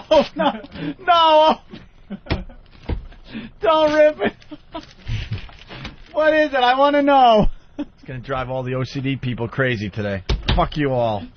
I don't remember. It's the Eagles. You're going to set them off. 1975. Tonight, their second one. Had to be. Sometime during the program, I will just blurt out this band. Ooh. No, I won't. Ooh, keep listeners. Let's say hi to RX. RX. Yo. What's up, RX? What's up, guys? Is the correct answer Hootie and the Blowfish? Ooh. I'm not telling. Good guess. It's Tiffany. Yes, it was supposed to be a quick, dumb thing. Yes, Hootie and the Blowfish. Saw standing there, Cracked Rear View. Oh, my God, what an album. Sold 16 million copies, beating out Physical Graffiti, Appetite for Destruction, Born in the USA, the Black Album from Metallica, Purple Rain from Prince, 10 by Pearl Jam, Abbey Road by the Beatles, Joshua Tree by U2, Van Halen's 1984, and Nevermind by Nirvana. And you mentioned that you saw what's his name on a plane, right? And no one cared. Saw Darius Rucker. What? Rucker. Yeah. I saw him on a plane. Yeah. And no one cared that he has. No one cared. Outsold all those great albums. The guy walked on, walked off, got his bag, left. Nobody bugged this guy at all. Could you imagine? James Hetfield walking through the airport? The guy would be mobbed. Bruce Springsteen. Well, I landed at Newark and I'm driving to the shore. Ass. Rev from Jersey's all pissed off at me. Why? Will Jersey ever get any respect in your eyes? And I defy you to name one big name artist from Long Island. Excuse me, how about a guy named Billy Joel? Sold a few records, didn't he? How about a little lady named Pat Benatar? How about a guy named Eddie Money? How about... You might know Eddie Money. How about... What? The all-time selling That was a big female... drop-off, by the way. Certainly was. Eddie Money. I got to Eddie Money. Oh, no, it gets worse from there. How about Blue Oyster Cult? How about Twisted Sister? How about Foghat? How about Tell Me What You Want? Right. Zebra. Wow, now we've totally fallen off. Who's behind the door? And like the members of Zebra, I used to do gigs with them when I was at BAB, and they were selling cars, and Randy Jackson decided to keep the whole Zebra thing going, so he would do the whole show by himself. Yeah. You ever see like that one-man band that has all that stuff? He has it's like karaoke. He walks around with the drum set attached to him, and then he has a guitar and everything cymbals else. When he stomps. That's how the stage looked, and Randy Jackson was doing all the parts. He didn't want anyone else. Zebra. Is Zebra even on Dillette? It is? Wow. I'm amazed. I've been wasting my time. There he is. Hey, it's Bob Buckman on WBAB. It's Zebra. Here's a Zebra twofer on this fine Twofer Tuesday. Wow. This is your home of rock and roll. In Little Rock, Arkansas. Give me flashbacks, Opie. Yeah, here's a Long Island. How about Joan Jett? Joan Jett. There's one. She's the all-time leading female recording artist of all time selling records. Oh. Mariah Carey. Oh, Mariah Carey has sold more albums as a female artist than anyone else. So I don't want to hear it, Jersey. How about Rotgut? How about him? All right, it's got to be a VJ or something. Was a bag of shit. How is that the White House? All right, Brian Wilson character's on Imus again today. It is so funny. They do a radio show, but it's on TV. Yeah. But they only show his character every so often. But he sits there the whole show with that retarded look on his face, that retarded Brian Wilson look on his face. And just looks around the studio and stares at stuff. Look at Imus. Yippee-ki-yay, motherfucker. With that hat? It looks like he just rode a horse. There should be a horse tied up outside his studio. Is there a hitching post? I want a hitching post to tie my horse up before I do my show deal thing. Shut up, stupid. See, there's a lot of people listening to us right now, and they're like, what's the big deal with the cowboy hats? Because they're in an area where it's acceptable. We're in New York City. Yeah. When you walk around the streets of New York and you see a guy with a cowboy hat, he stands out, and not in a good way. You call him victim. He looks ridiculous. Yeah. Got those Eastern Airlines headphones. Yeah, he doesn't wear the well, you can't wear headphones when you got that big cowboy hat on. That's right. You ought to just have him built into his hat. Big, like, amplifier and that big, tall section up top and the headphones on the side. That's not a bad idea. He's a rebel. Why don't we get on And Imus' it's old show look. today? Like, the hat looks like it's supposed to. Like, look at the hat band. Has, like, a sweat stain. Like he's doing work on the ranch. I'm clearing a brush. Chopping wood. Can we get on Imus' show today? How do we do that? We will never be on Imus' show. Let's give it a shot. No, Viacom won't allow it. Let's try it. Won't allow it. What's the request line number? Oh, you just want to call in? Yeah, we'll just call in. Does he take just callers? I don't know. Let's find out. You got to be a high-profile politician to get through on that line. Mark, New Jersey, what's up? Yo. Yeah. Morning, boys. Morning. Hi, Jimmy's replacement. It's Phil Burr. Hey, Mark, where do you live in Jersey? Whoa, whoa. Hey, he didn't answer me. What? I got a problem with your list there. All right. You're missing Dark Side of the Moon. Yeah, where was Dark Side of the Moon there, Nathaniel? That's what I was asking for in the first place, Than. Don't make us get you theme music. Yes. You won't like it. Yeah, you're trying to tell me the Wall outsold Dark Side of the Moon? Yes. The list you got is all fucked up. You saw Dark Side? I remember Dark Side of the Moon was like Dark the number Side one of the selling Moon album. only sold 15 million copies. Yeah, it was No kind of way. a drop-off after a while. Shania Twain outsold Dark Side of the Moon? Yeah. Oh, these are famous people born in Jersey. What about Long Island? I'm working on it. Yeah, let's go. It's Long Island versus Jersey today. Travis. We'll take on Jersey! Any day. Well, this is now all famous people, not just musicians. All right. We got people like Norman Schwarzkopf from Jersey. Nice. Jersey. The outfield. The outfield? The outfield. Remember them? We have the Stray Cats. Kirsten Dunst. Another Long Island band. Ed Harris. Ed Harris. Gee, you guys got Janine Garofalo. John Travolta's from Jersey. What about used to look at the jets flying over. Ah. Ever seen that awful story? So I named my first kid Jet. Yeah, he did. And he's a pilot. He dresses like one, too. He dresses like an airline pilot. He has his own 707 that he keeps at his house. He's able to taxi a passenger jet, 4-engine passenger jet, to his house, and then out because he has an airport at his house. Where? You've never seen that? But he has one of those old 707. Yeah, where the jets are engines are a little bit smaller. Yeah, they're small, and there's like 4 of them on the wings. Yeah. It's like the one that was used in the first Airport movie. You know, one of those. Elvis flew on it. Yeah, something like that. And it's an old TWA, and he wears like the pilot thing. So it's like John Travolta in like a pilot uniform. He wears the hat and everything.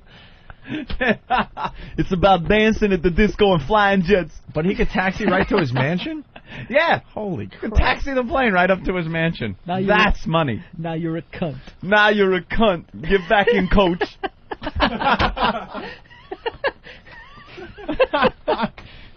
John Travolta. Okay. Loretta Swit. Meryl Streep. Joe Pesci.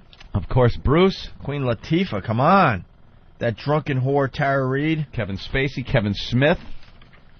All right. Donald Jersey Bacon. has Billy Crudup. Frank Sinatra. Oh, well, they win. Kevin Smith. Frank Sinatra's a biggie. Okay. And Buzz Aldrin. Yeah. Walked on the fucking moon. Yeah. Come on. What about Einstein? Frank Sinatra, Hoboken. Einstein? I mean, Thomas Edison. Thomas Alva Edison? Yeah. Was he born in Jersey or just set up shop there? I don't know.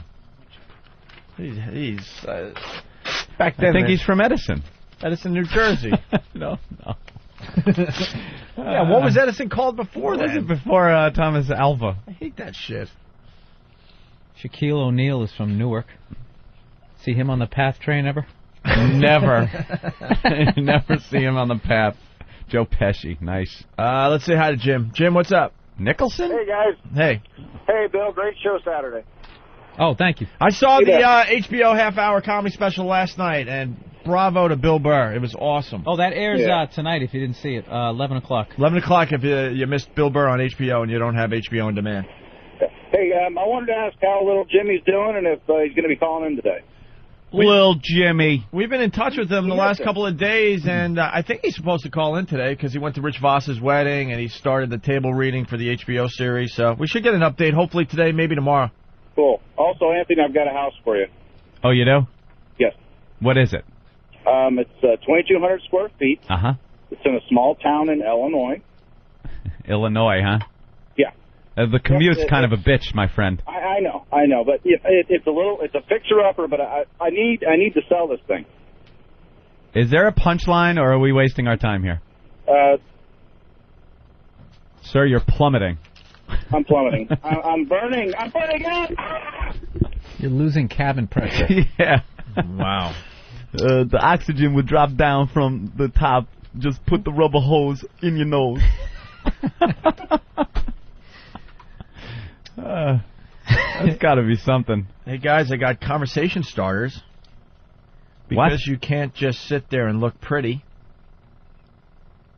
Because you can't just sit there and look pretty. They're conversation starters, so if you're at a party, you can't just sit around and look pretty or handsome. Oh, so you can walk up to maybe a group or a person So I got some things, and then you're sitting there. Oh, I thought that was what you were supposed to say to a girl. She's sitting there, you just walk up and go, because you can't just sit there and look pretty. She was going to respond to it. That's all Long Island has to offer? Wow. This is all of New York. No. Travis. Oh, my God. The New York list is really big, and I'm sure that there's more, but some of them just say New York on them. Oh, I see. This is Long Island. Yeah. It's just, you're fucking with the whole state. All right. You want the whole state of New York? No, this is good. All right. That is funny that they actually compared Long Island to an entire state. To an entire state, right. Jersey. Long Island, we got Ashanti. Uh-huh. Oof. All the Baldwins. Come on, we own the fucking Baldwins from Massapequa. Lenny Bruce. The Baldwins are your Kennedys. One thing's for sure, with song titles like The Place Your Love Calls Home and The Ghost of a Chance. All right, we missed them again. Yeah. Lenny Bruce, yeah. Mariah Carey. Billy Crystal. Yep. Rodney Dangerfield is from Babylon. Mm-hmm. Howard Dean. Mm-hmm. Sarah Hughes, your sister. Yes, that's right. She won a gold medal at the Olympics. Very proud of her. Billy Joel. Not my sister, by the way, a cousin. Oh, cousin? Yep. Everyone's favorite fat dyke, Rosie O'Donnell. Mm-hmm. Jacqueline Kennedy Onassis from Southampton. Who's that? Thomas Pynchon. Yeah. Pynchon. Franklin Roosevelt. That's right. Telly Savalas. That's a good one. That's a good one. Rod Steiger. James Van Prague. And the immortal Walt Whitman. They named a mall after him in Huntington. I was going to say, the guy that builds malls? The Walt Whitman Mall. Would you guys like a conversation starter or not? I certainly would. Would you, Bill? Absolutely. Who wouldn't? JetBlue Airways. Oh, denied. I think that was bound for goaltending. I think that was bound for glory, my friend. You definitely stopped it. Who has flown JetBlue Airways? I have. I had to fly it to the Bahamas. Mm-hmm. Direct flight, by the way, which is nice. You don't have to stop in Miami. It's the first time in years I haven't flown first class because, Opie, they have no first class. What'd you think of the upholstery on those? The leather seats? Looking like it was like the leather jacket you forgot about, and it's in the back of your hatchback, all wadded up. That's the way all those seats. Hard. Yeah, they're all wrinkled. But they got basic cable. Yeah. Which is the shit. I just right watched there. ESPN the whole way out. Doesn't that make the flight go by so much quicker? Unbelievably It really quicker. is good. I enjoyed my JetBlue experience. Yeah, JetBlue does a very fine job. Well, JetBlue Airways, here's a conversation starter for everybody, awards mortuaries a free round-trip ticket for about every 15 dead bodies they ship. Whoa. Exactly. Wait, they're shipping dead people? They're shipping dead people on almost every plane that you're on. Now, the obvious thing is, what happens during a crash? Do they count that? Of course they do. So you got to find the remains again. Again. Listen to this. You gotta find. Listen to this. Wow. They could be all set for an open casket.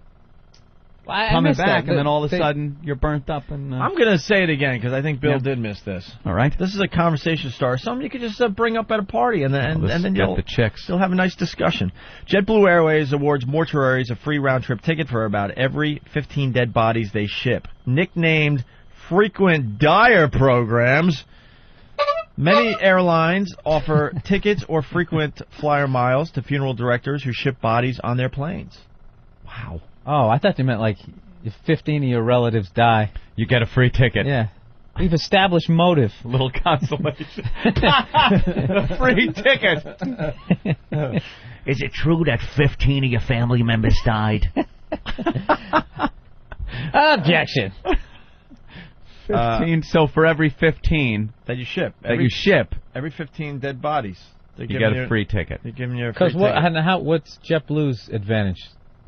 They charge them by weight or something like that. Yeah, that's probably because what do they charge you over 50 pounds on your baggage? Yeah, some fat fuck dies. I've never seen a coffin being loaded in though with the luggage and stuff. That would just be creepy as you're sitting there waiting for the plane to take off. It's a bad omen. We all have looked out the window and see the luggage going into the plane. You're right. Sure, we all have.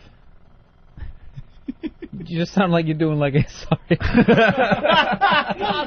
You were just we've all looked out the window. I was setting something up. I have too. Yeah, you know what they do? But when did they throw the coffin on? Do you want to make more money? Sure, we all do.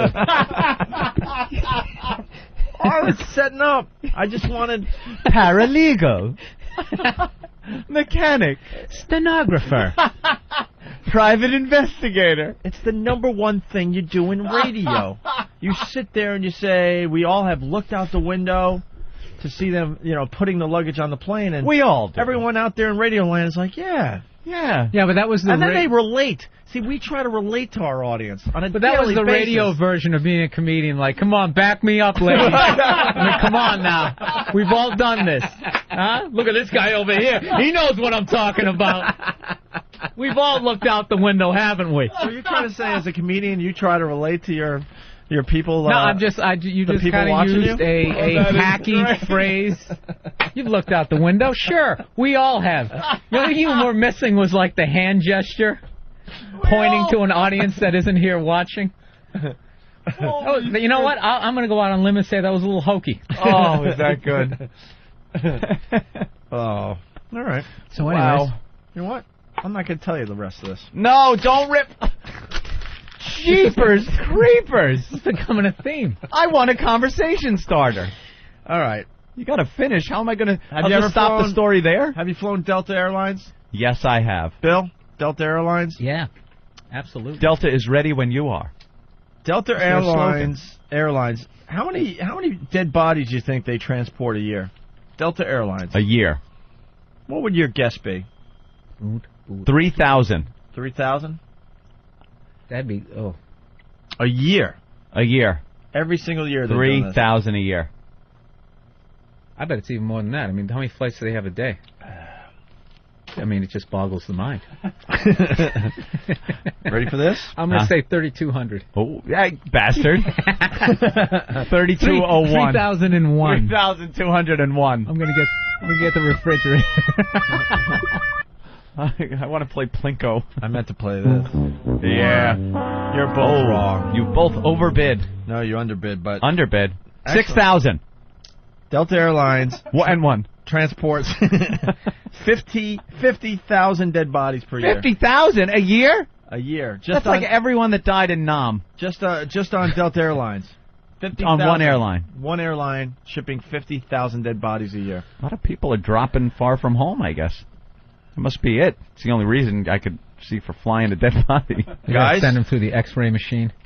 Yeah, they got to send them through security. Would you like another conversation starter? Of course. Can you tell I read some magazines overnight? Get them all spread across this floor like a fucking serial killer. Trying to make a ransom note. There's got to be some comedy in here. That's what you do, man. Just wait till you see what I got on Yogi Berra coming up. Yes, all right. I read that one. It's called Merchandise 7X. I don't know what that means. By Coca-Cola employees, the formula for Classic Coke is kept in a bank vault in Atlanta. Mm-hmm. Very secret. So the recipe is called Merchandise 7X, okay? It is kept in a bank vault in Atlanta, but is seldom, if ever, seen, the recipe for Coke. The company's bylaws specify that the formula is to be known to only 2 high-ranking Coke executives at any one time, who reportedly may not fly in the same plane. Stop it. That's ridiculous. So wait a minute. And the recipe... If only 2 guys know how to make the Coke. Right. Yeah. Then how do all the... Yeah, what are the 2 guys with bottles? Yeah. Shh, shut that door. Of course there are people that know how to make it. They probably have, the beginning 5 ingredients, and then it goes into another room. Has their 2 ingredients. And the guys from the first room can't go into the second room. But even then, you'd have to make all those 5 We need to know more about this. That doesn't make any sense. Can we find out about this on the internet? Yeah. I think this is hype. Is that... And the recipe is passed down by word of mouth. I know where to go. You know where to go for this? I know where to go to find it. What? CokeWars.com? Right. No, I'm going to my Urban Legends site. Put in Coke. Coca-Cola. Doing your fucking job, right, go to that one. Acid. Information from Is Coca-Cola Answers.com. formula known to only 2 people? Here it is. Only 2 Coca-Cola execs know Coke's formula. Each of them only knows half of it. Status, false. For 3/4 of a century, rumors about the measures Coca-Cola Company has employed to keep its formula secret. Well, it's bullshit. See that? At least one of the ingredients. A little quality control over here. You with your magazines. Here's an interesting fact. Conversation starter. Only 1 chisel was used to make Mount Rushmore. Get the fuck out of here. It's right here in time. Citrate caffeine, vanilla extract, flavoring, Fe cocoa, citric acid, lime juice, sugar, water, caramel, sufficient. There you go. Coke hitman's going to come in here right now. Yeah, before I blurt out the last ingredient. Put 2 behind your ear. Some silent shot comes through the window from the Parker Meridian Hotel. Pepsi spies in a van. Damn it, we lost the feed! Yeah, that's urban myth. Any more there? Yeah. No. Tell us about the one about the kidneys being sold on the black market. You know, the guy that woke up in the bathtub of ice with a note that said, "Get to the hospital." Done. How about the one-night stand? He wakes up and then written in lipstick on the mirror, "Congratulations, now you have AIDS." Yes, welcome to the wonderful world of AIDS. How about the guy that went to the wedding and at the toast the groom told everybody to turn their plate over, and the picture was of the bride having sex with the best man. Right. How do you start one of those? If you had all your interns go to bars around Manhattan and tell the same fucking story. Wouldn't that get started? It wouldn't work. It would never work.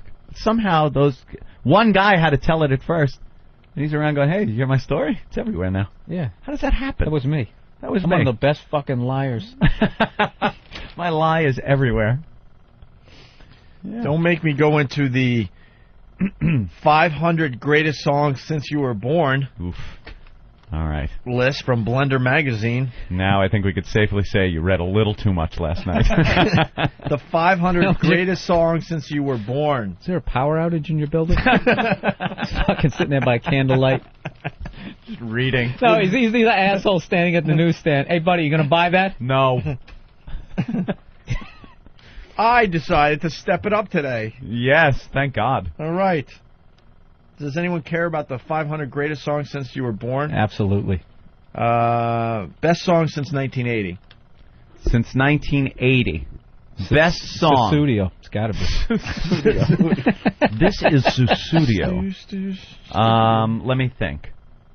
Since 1980 till now? Yeah. From 500 greatest songs since you were born. No. Should I give this list to Dirk so he can play it to you? I will say Smells Like Teen Spirit. Smells Like Teen Spirit Came has in to be there. 5th place. 5th? I've cut the list in half. 5th place. Bill, would you like to guess one of the top 500 greatest songs since you were born? Top 500 and I hit number 5? How about it was top 10? Well, we'll go with top ruled. 10, but Blender, they spent. How about 20 White pages Lion's on this cover of Radar Love? Oh, yeah. That's got to be up there. It's got to be number 2. I know it's too long. Apologize. Number 10, In the Club by 50 Cent. Number 9, Britney Spears and Baby One More Time. Are you kidding? Wait, 500 songs. 500 greatest songs since you were born. Yeah. What are they going back to measuring it by? 1980? And that's number 9? Yes. No, that's I can't agree with that. Run DMC in 8th place with Sucker MCs. No. Sorry. Huh? Sorry, I don't agree with that either. Why? Because he's racist. Yeah, that too, but... The Joy Division, a song called Love Will Tear Us Apart. What was that about? What? Is this album sold? This or is single too sold? hip for the room, people. These are just greatest songs since you were born. No, this it's is not. Joy Division right here in 7th place. Love Will Tear Us Apart on your home of rock and roll. Why is he on Imus? He's on Imus with... God, Imus gets some good guests. I'm here with the Eatman. We were doing well with guests for a while there, and then all of a sudden it went back down to Shitsville. Shitsville. The bat came off the wall. Shitsville and you, perfect together. Wow, who do we have? Fuck, man. It's so easy to compete with all the other morning shows out there. Yeah. Imus has Larry King on. Who do we have, guys? Who do we have? Julia from COED Magazine talking about sex. And for the 100th time on our program, Gene Simmons of KISS. 100th time. Holy Do we have anything new to learn from Gene? No. None. Nothing. All right, moving on. The 6th greatest song since we were born, or since you were born, because it goes back to only 1980. That would be Madonna, Like a Prayer.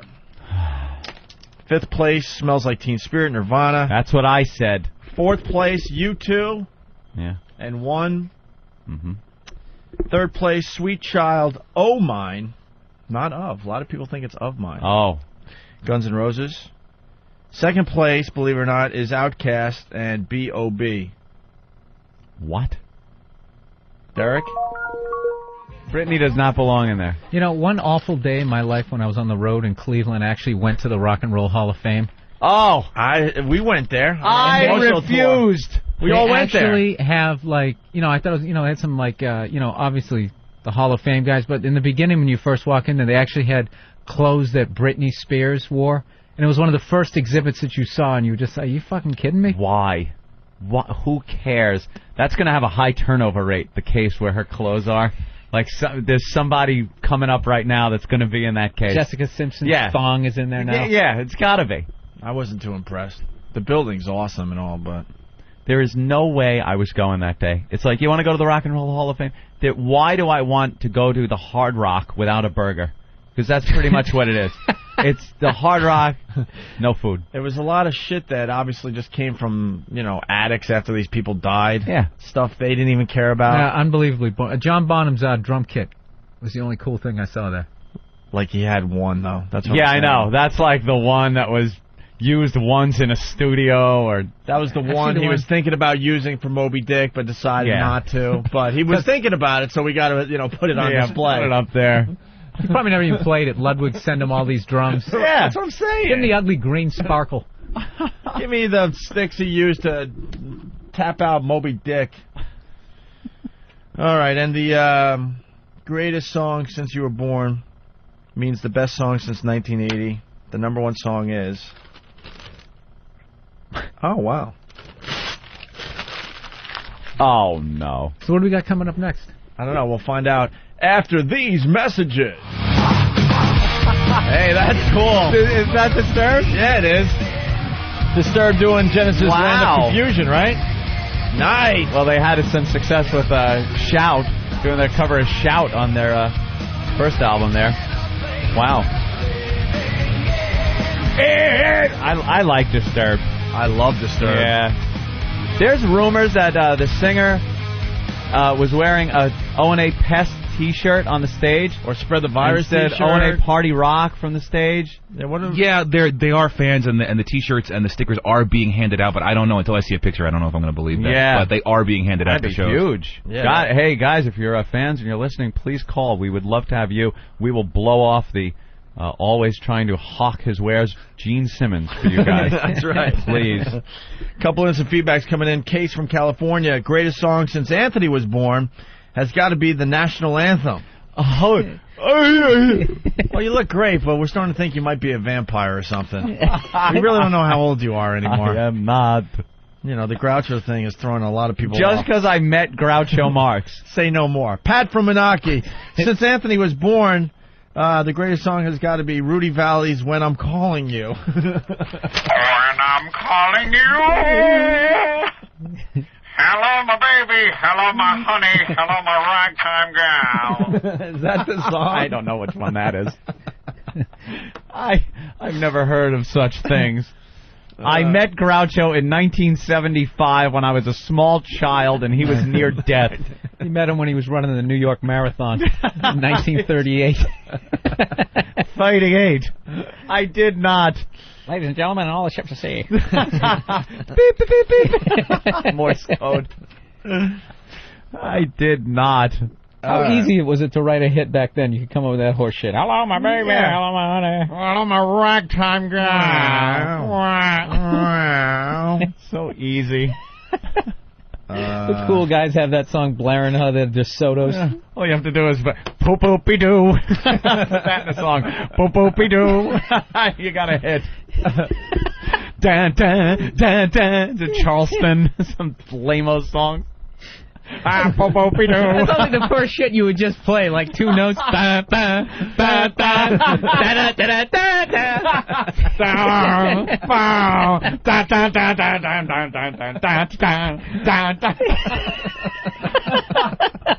Oh, horrible stuff.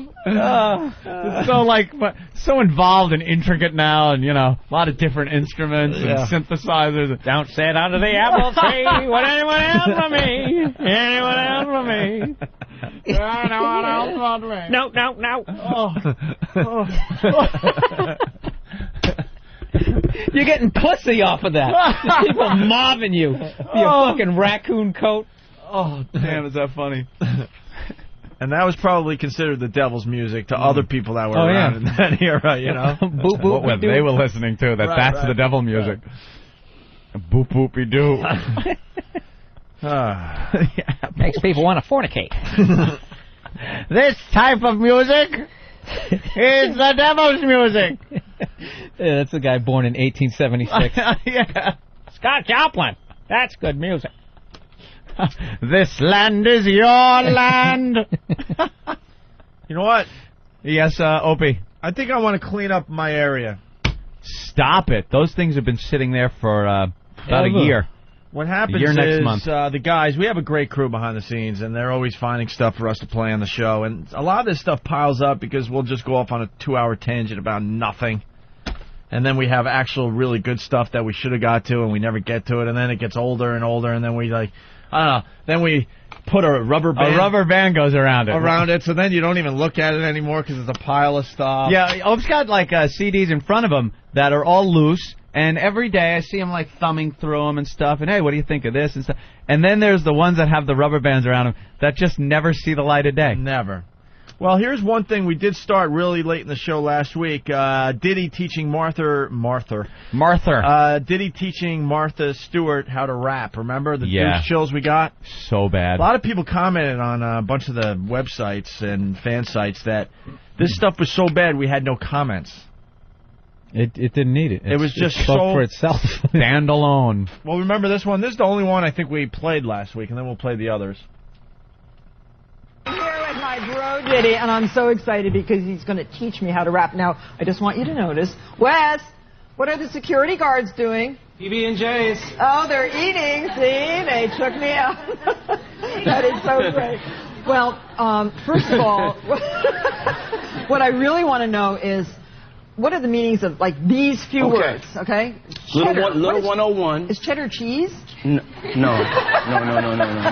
Why is she getting a laugh out of that? Because her white audience is there, and is cheddar cheese. When the world ends, right? If someone was filming it and they were just pulling the camera shot away from the earth and everyone died, that audio should be playing in the background. Like, we just all died of stupidity, and you just keep pulling away. Perfect. All the way out into space. It's just fucking horrific. Cheddar's money. That's an image. Oh. Cheddar. Okay. Cheddar's money. Okay, shorty. Okay. I have no idea. That's a little bitch. I'm Tolly. You're Tolly. Your daughter. I seen your daughter. Yeah. You know, I would call her a shorty. Because she's like 6 feet tall? No. She's young, pretty thing. Oh, okay. Yeah, she's a shorty. Oh, I'm Tolly, see? Yeah. yeah, we heard it the first 2 times. No, you're cunty. Which is? What you're doing right now with that $8 million piece of ice around your neck. That's flossing. Benjamins. Which you make a lot of. That's $100 bills. That's money. Oh, Benjamin Franklin. Yeah, yes. It means money. Okay. But what does flossing have to do with not flossing your teeth? No, it's flossing is just over the top. Okay. So it's just... Okay. And then ballin'. I mean, I know what She's like the white cop on Sanford and Son. Oh, remember him? What's going off? Hey! It's the Sanfords. Yeah, and they'd walk in and get all the slang wrong. He was always in his underwear. Had a big ant on the front of it. That's what I found fucking hilarious about that. Like, black people always trash white people about how stupid, we make them look. And then the second they meet Paul Mooney and all those guys are writing on that shit. Okay, we'll have a white cop come in. He's in his underwear and he's a fucking moron. Every show, it's just like, you're doing it too. Paul Mooney wrote for Sanford Son? Yeah. Now it makes perfect sense. Okay. Who is fucking hilarious if you've never seen him. Oh, I've seen him, yeah. Hysterical. But man, he is angry. Oh, it's great. Oh, is he angry, the white man? The best thing is, he plays Caroline's all the time, and you get, like, those tourists who have no idea who he is. Like, oh, a comedy show. Oh, this is good. This could be stepping off that red double-decker bus. Yeah. They walk in there. He just trashes the shit out of them. I wonder if this guy's going to be like Sinbad. Yeah. No. Nothing like it. What is it to rap? Oh, okay. Ballin'. Was that a fucking joke? Rap is living life to the fullest. It's just, okay. you work Having hard. A ball. Work hard, a you ball. play. There you go. Okay. Work hard, you play hard. Okay. Wow. Why is she allowed to be on TV? She stinks. What's Diddy doing? What is he doing? I don't know. Well, he doesn't have any artists right now. No. Once Biggie died, that was it. He was like Biggie's little cohort. He was like the underling, the guy no one really paid attention to. And then Biggie died. He gets huge.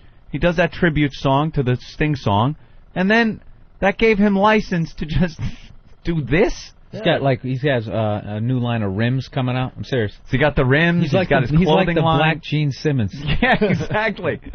He had the white parties out in the Hamptons where everyone had to dress in white and the puffy bulletproof vest. Yeah. Regis was invited to these parties. Like he's inviting Regis Philbin to his parties.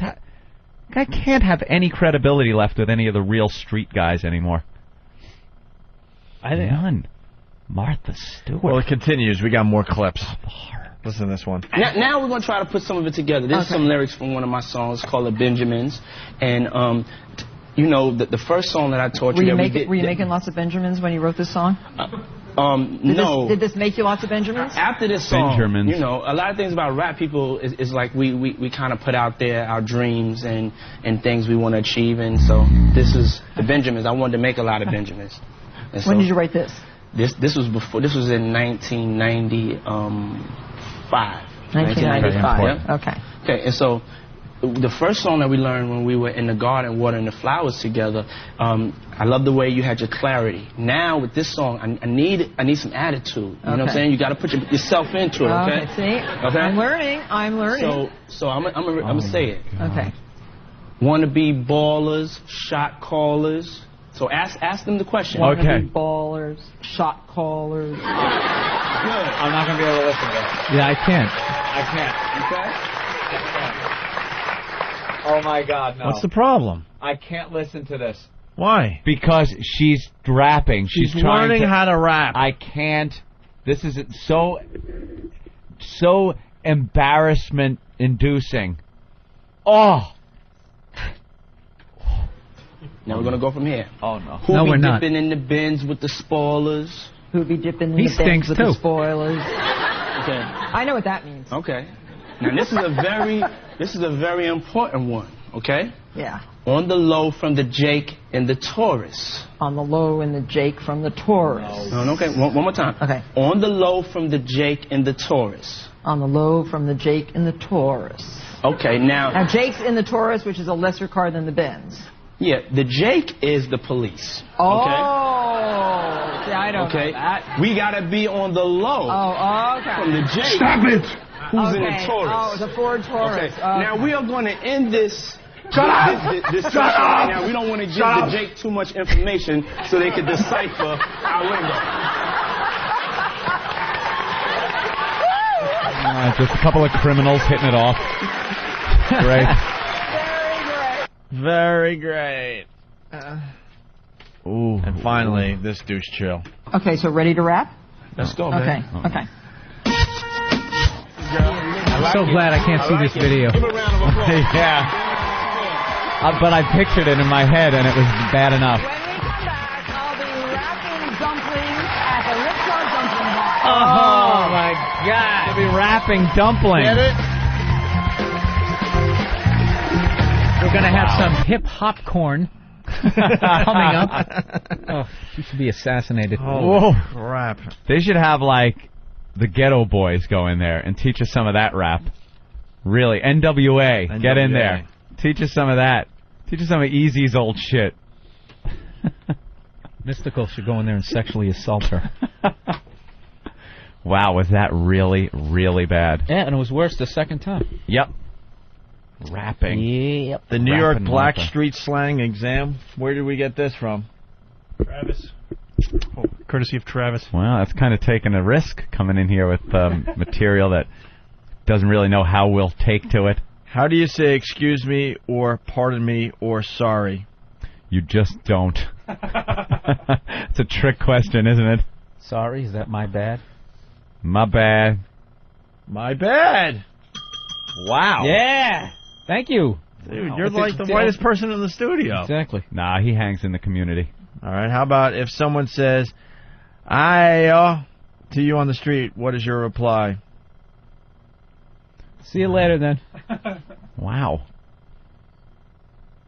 Pull out your cell phone and dial 911. The answer would be, aight. Aight? Aight. Derivative of all right. Well. I'm a snuff you means... Oh. Means I'm going to kill you.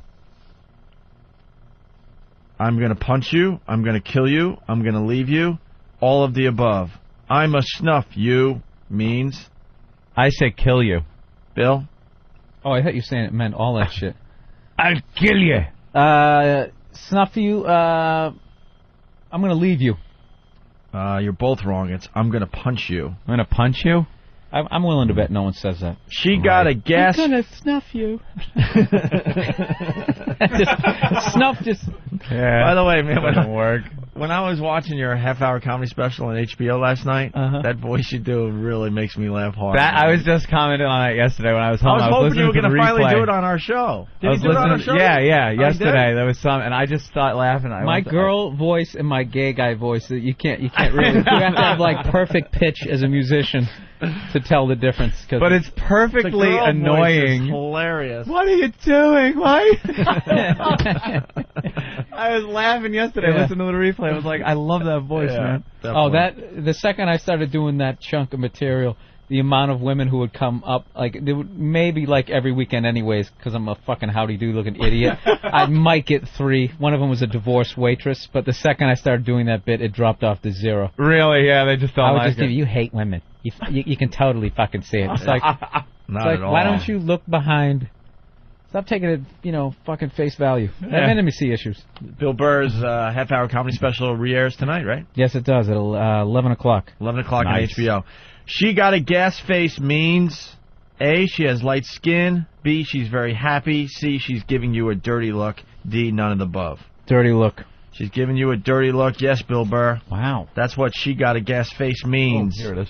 Who are those two white dudes who used to sing that? Late 80s. You looped it. You looped it. Oh, wait. Oh, you know those two fuckers. The guy with the you know, we need somebody black in here. They were white guys though. Come on, the guy had the cane. He was kind of cool looking. Third base. There you go. Okay. What? Pop goes the weasel. Yeah, third base. Pop goes the weasel. And they had another one called the Gas Face. Yeah, Lazlow's here. What's up, Laz? Look at you. Little Yo MTV raps. I don't go that deep. I'm very surface with the hip hop. That's where you got your info. Yeah. I don't buy any mixtapes. It's the ball means what? It's great. It's the shit. That's good. Very good. 9 pound means what? 9 pound? Yeah. It's the amount of coke you got in your trunk. 9 Carrying pound. weight. 9 pound. Remember the days you used to be able to figure this shit out? Yeah, you can't figure it out anymore. 9 pound means the year 1995. It's doing some kind of equation on the... I'm trying to see So what happened? L. Well, what happened in that year in the black community that they need to hide that from us? LB. So I don't know. All right. 5. What is a hoopty? We all know that, right? Piece of shit. A car that rides low to the ground, driven mainly by Dominicans. Mm-hmm. Name the following places in New York. Now we don't. Washington Heights. You're on the phone. All right, we don't need any of this other crap. That was informative. You know what we just did? I think we just topped the fucking Martha Stewart. We just did exactly what the Martha thing was. And I totally got lost in it. I'm cleaning up my area. We completely just did the Martha Stewart And I'm like, thing. you know what that means? I think that means... I'm cleaning up my area. Yeah, we did just... I'm gonna make a pie over here now. A fucking loser. Somebody brought in the Psychostick. What? Where's Eric? Let's get Eric. Where is E-Rock? Where's E-Rock? E-Rock's been working on the Opie and Anthony auction the last few weeks. Oh. I wouldn't have known he was in, but here he is. E-Rock. What's up, E-Rock? How's the Opie and Anthony auction going? Doing very well. And I noticed a lot of people are paying, which is a very good thing. We just got $4,500 for intern for a day. That's mere bag of shells to you, by the way, right? Of course. Mr. Cheddar, as I may call you, like Martha Stewart knows. Eric, what's Psychostick beer? That's something Steve brought in. It was a #1 song on Squizzle that I guess you guys talked about. Did you just say Squizzle? Squiz. I just liked how before he told you what it was, he blamed it on Steve. That's not my So now if it so. stinks, all right, it's Steve's problem. And the first thing he had to do was go, Steve brought that in. Eric, do me a favor, go get Steve. Okay. All right. There he goes.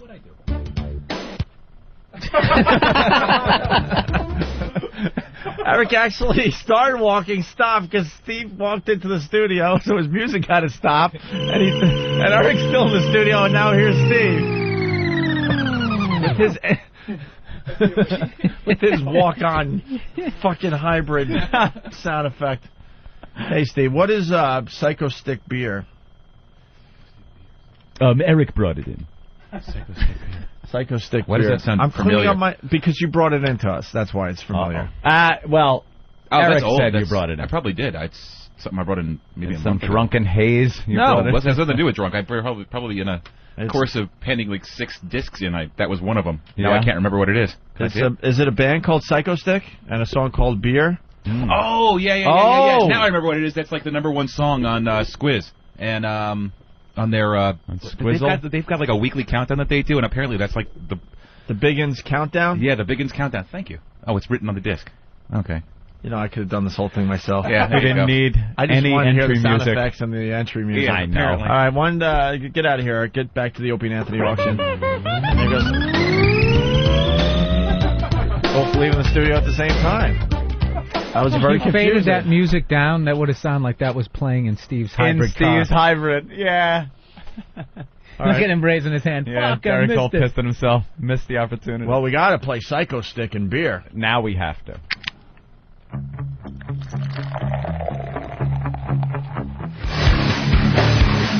go drink some beer. I am drunk. Drunk as me. I am drunk. Woo! I am drunk. Drunk as me. I am drunk. Okay, terrific. So that's it, huh? That was Psychostick and Beer, #1 on Squiz on the Big Uns countdown. Let's say hi to Michelle. Hey, Michelle, what's up? Hey, you can't tell me that Martha Stewart thing is the #1 song since somebody in 1980 was born. What do you mean? I think, did I miss the #1 song? Did you miss what?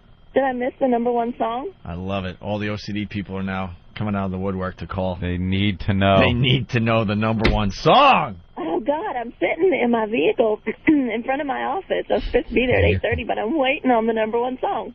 What do you think the #1 song is? Coming up after the next break. #1 song? No. #1 song since you've been alive? Yellow Lead Better by Pearl Jam. Very interesting. That actually was number 92. Oh. It's better than that. It's better than Britney Spears. I know. You would never guess the #1 song. It's going to be a big surprise. All right, we'll see you later. Stay tuned. Sweet Spot, what's up? Hey, guys, how you doing? I have a comment and I have a question. All right. My comment is that E-Rizzle is a fat gizzle for listening to Paula Abdizzle. I'll do it myself. Oh, hey. Anyway. The home version. I had a question. Billy. Yes. He got you. Hung up on you. And you know what? You can get me 100 times in a row. I'm a sap for all those games. All right. Hey, Dick Shortner from Whackbag. Yeah. He's saying he works in an electronics store, and we often play walking music to piss off the other salesmen and managers. They have XM in the store, so they have plenty of channels to choose from. I guess when a manager is walking across the floor, they'll play some faggy music for him to walk to, and it pisses him off. I thought that was an Opie and Anthony original. Maybe this guy got it from us, hoo-hoo. We might be ripping them off, hoo-hoo. Yeah. All right, just trying to clean up my area. Here's audio of a reporter almost saying jack off. Jack off? Thrilling. Let's listen in. Can't you say jack off on TV? You would think you could. All right, well, here it is, I guess, if it cues up. Here it is.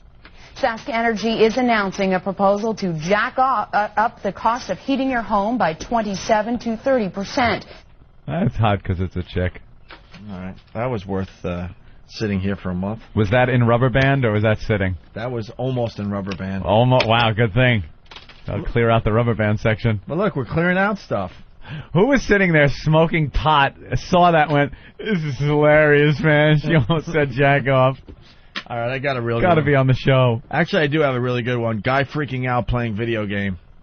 Oh, yeah, I saw this clip. The video clip. This is really good. Where's Steve? Steve, you know what this clip is all about? I can relate to this. Oh, nice. When? There you go. I got better. He doesn't go around the pattern anymore. No. Comes right in for a direct approach. I certainly do. Guy freaking out playing video games. He's playing a first-person shooter, I guess, on Xbox Live, and he's just screaming at the top of his lungs at the game while he's playing. Been there. Don't really know what game it is. Anthony might know if he saw the clip. I don't know. It looked like Halo. Oh, yeah, that's right. It might have been. Yeah. All right, let's listen to this. Shut the fuck up, Slayer. Fucking idiot. Who the fuck is driving a Warhog? Wait! Shit! Oh, so what? Fuck you! Fuck you! Shut up! There's no one in the room with him, by the way. Right. So much, you little fucker! Oh, shit! No! Fuck this! Oh! Yeah! Yo! Triple! Shut up! Fuck off! Oh! Fuck you! He's smashing the controller. What the fuck? Double kill! Triple kill! Triple! Oh, fuck you!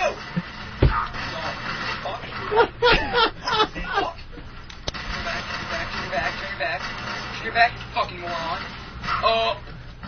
What the fuck is this? Fuck you. Yes! No! Yes!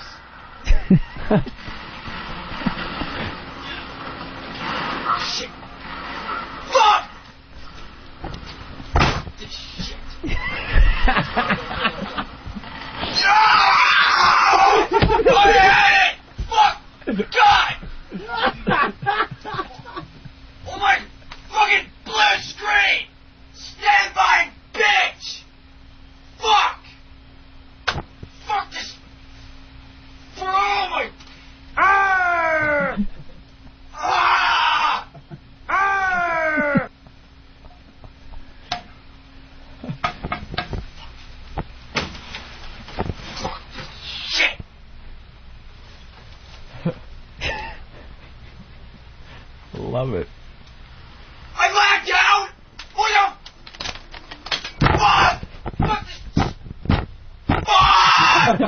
Fuck you! Fuck you! Fucking lag out piece of... Fuck!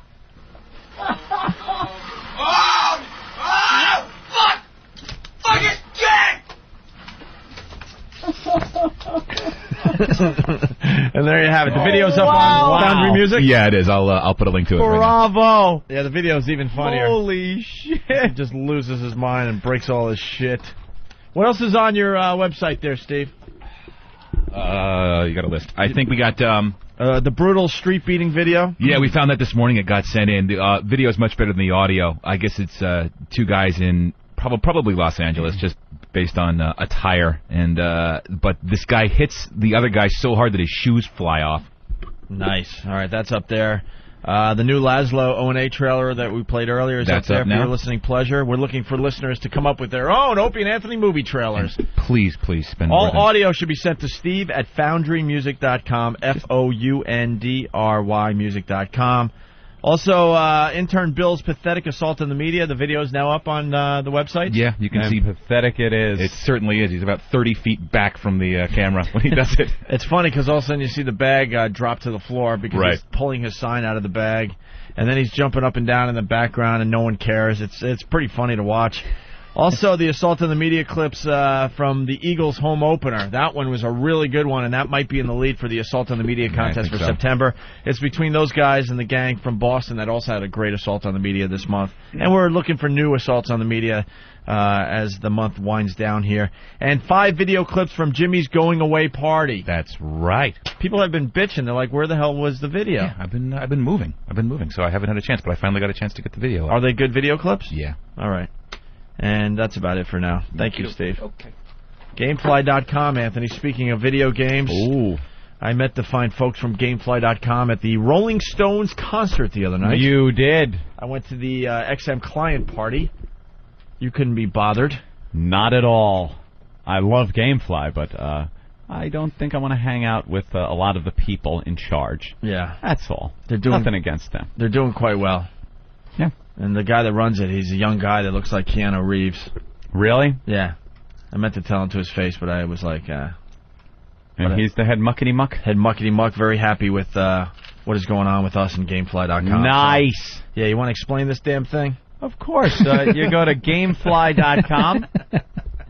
Gamefly.com is the world's leading online video game rental service, and it's easy. Right. You send a game back, the next game on your queue list automatically sent to you. They'll let you have up to 2 games out at a time, games you can keep as long as you want, without any of those pesky late fees.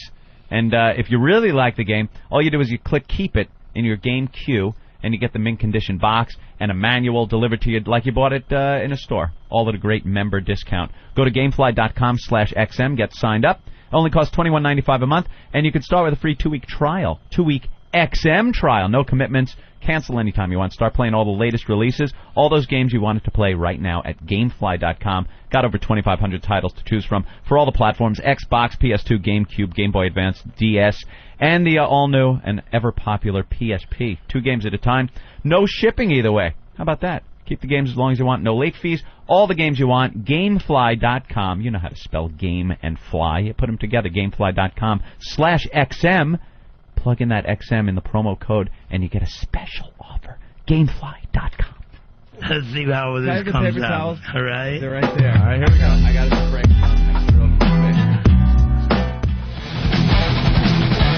All right, what a show, what a show, what a show. Bill Burr in studio. His half-hour comedy special re-airs tonight on HBO at 11 o'clock. I saw it last night. He kicked ass. Absolutely. It's really good. We're going to sit and watch it. I love that. Should we make I can't do it. I don't even know what I want to do the voice so bad. So funny. He does his voice during the half-hour comedy special. That really made me laugh hard. Want to go to the Container Store? Yeah, that's what it is. The Container. Get some T-shirts? Oh, get some containers for your T-shirts. Yeah. I know your act better than great. you. You stink. You want I retired. I stopped doing that shit because I don't want people lip-syncing my act next time I'm out at the Stress Factory. That is so funny. You already did that. What are you doing? Guy's funny, but I heard this shit. Barracuda, whackbag.com. Hey, guys, can we get an update on Opie's Green Apple Squirts? You want to go to brunch? The brunch one was the best. Yeah, an update on the Green Apple Squirts. It was one and done. One and done. A one-off. When does that ever prototype. happen? Good. When do you ever have the liquid shits one time and one time only? On a lucky day. And then go right back to solid action. Very good. Although I went to the bathroom with Anthony later on in the show, and I heard noises. You walked into my stall, first of all. Yes. And I kind of threw me, so I had to go all the way to the end stall, and I'm like 4 stalls away, and I just hear Opie start laughing, and then it starts me laughing. It's something about the acoustics in a bathroom that just makes those noises, just that hollow, echo, tile wall sound. Fantastic. It's like every airport I've ever been in. Yeah.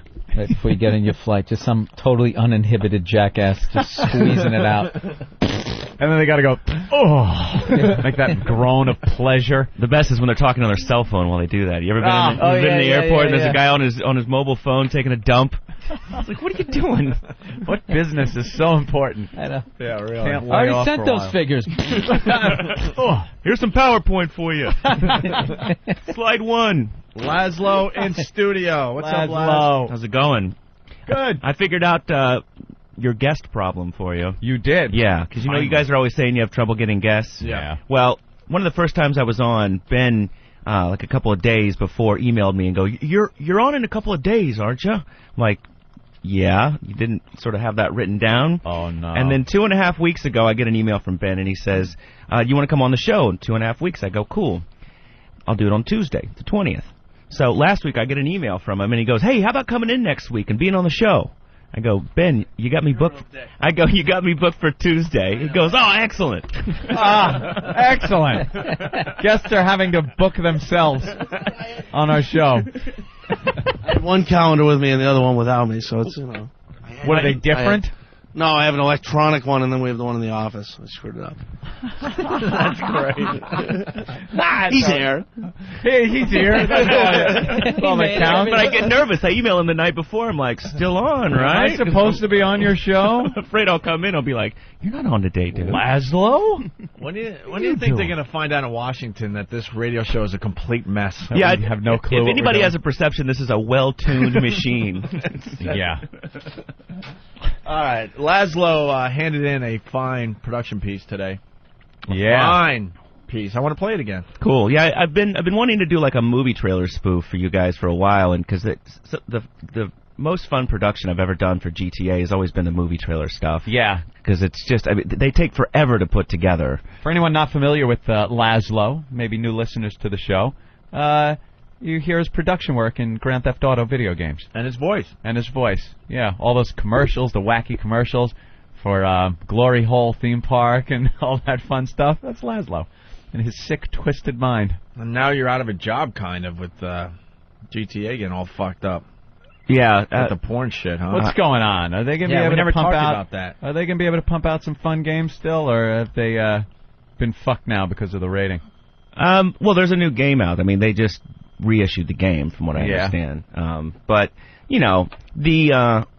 from my perception, I don't work for the company. They just hire my production company to do stuff. Yeah. From my perception, it seems like there's a few politicians trying to get a little attention, maybe try to get that whole family values vibe. Yeah, it's an easy target. No shit, Sherlock. I mean, the Democrats are never going to beat the Republicans at the whole family values thing. Yeah. But I don't know why, but Democrats always go after video games. Yeah, they love hopping on the video game bandwagon. This is evil. It's causing our children to... They come up with these things that it's making children violent. It's turning them on to guns and drugs, and they're going to kill play cops. That audio that we just listened to. Yeah, that's the... Fuck! Right. Yeah, maybe they have a point. Double point! There's basically one guy who sort of leads it. His name is Jack Thompson. He's an attorney down in Florida. Yeah. And after Columbine, he sued the video game companies. He got all these, distraught parents together whose kids have been killed and said, I figured out the reason. It was video games, and he sued the video. I mean, the video game companies had to spend millions defending this case, and they won. Yeah. But still cost them a lot of money. Yeah. The lawyers won. The politicians sound so out of touch when they talk about these games, too. They don't know. I've heard this Donkey Kong. Our children are now throwing barrels at each other. It's ape on Italian violence. We really can't have throwing barrels at Goombas. All right, let's listen to the Opie and Anthony movie trailer that Lazlow came up with. In 2002, darkness covered the land. The Catholic League is praising Infinity Broadcasting for canceling the Opie and Anthony show. And evil reigned supreme. Hoo-hoo, Robin! Until one day, they returned, and all hell broke loose. Bullshit! Can you hear me? I'm Jim Norton, and I'm on the radio. Shut up. One Wednesday, I picked up a guy in a dress, and he sucked my dick. You just sit back and watch what happens next. Opie. Shut up, shut up. Anthony. Away with you! Away! Away! Leave! Leave the fucking studio! Jim Norton. Every one of you is a time-wasting cocktail. I will beat children about the head. And the O&A Army. Our fans are a bunch of jackasses. 3 men leading an army from the pits of darkness. You are shit. You are worthless. We're all losing it. I could give a fuck. Fighting the evil nemesis, poisoning the land. You're just a little scumbag, and I'll just spit in your fucking face. I'd love to spit in your fucking face. Fuck him!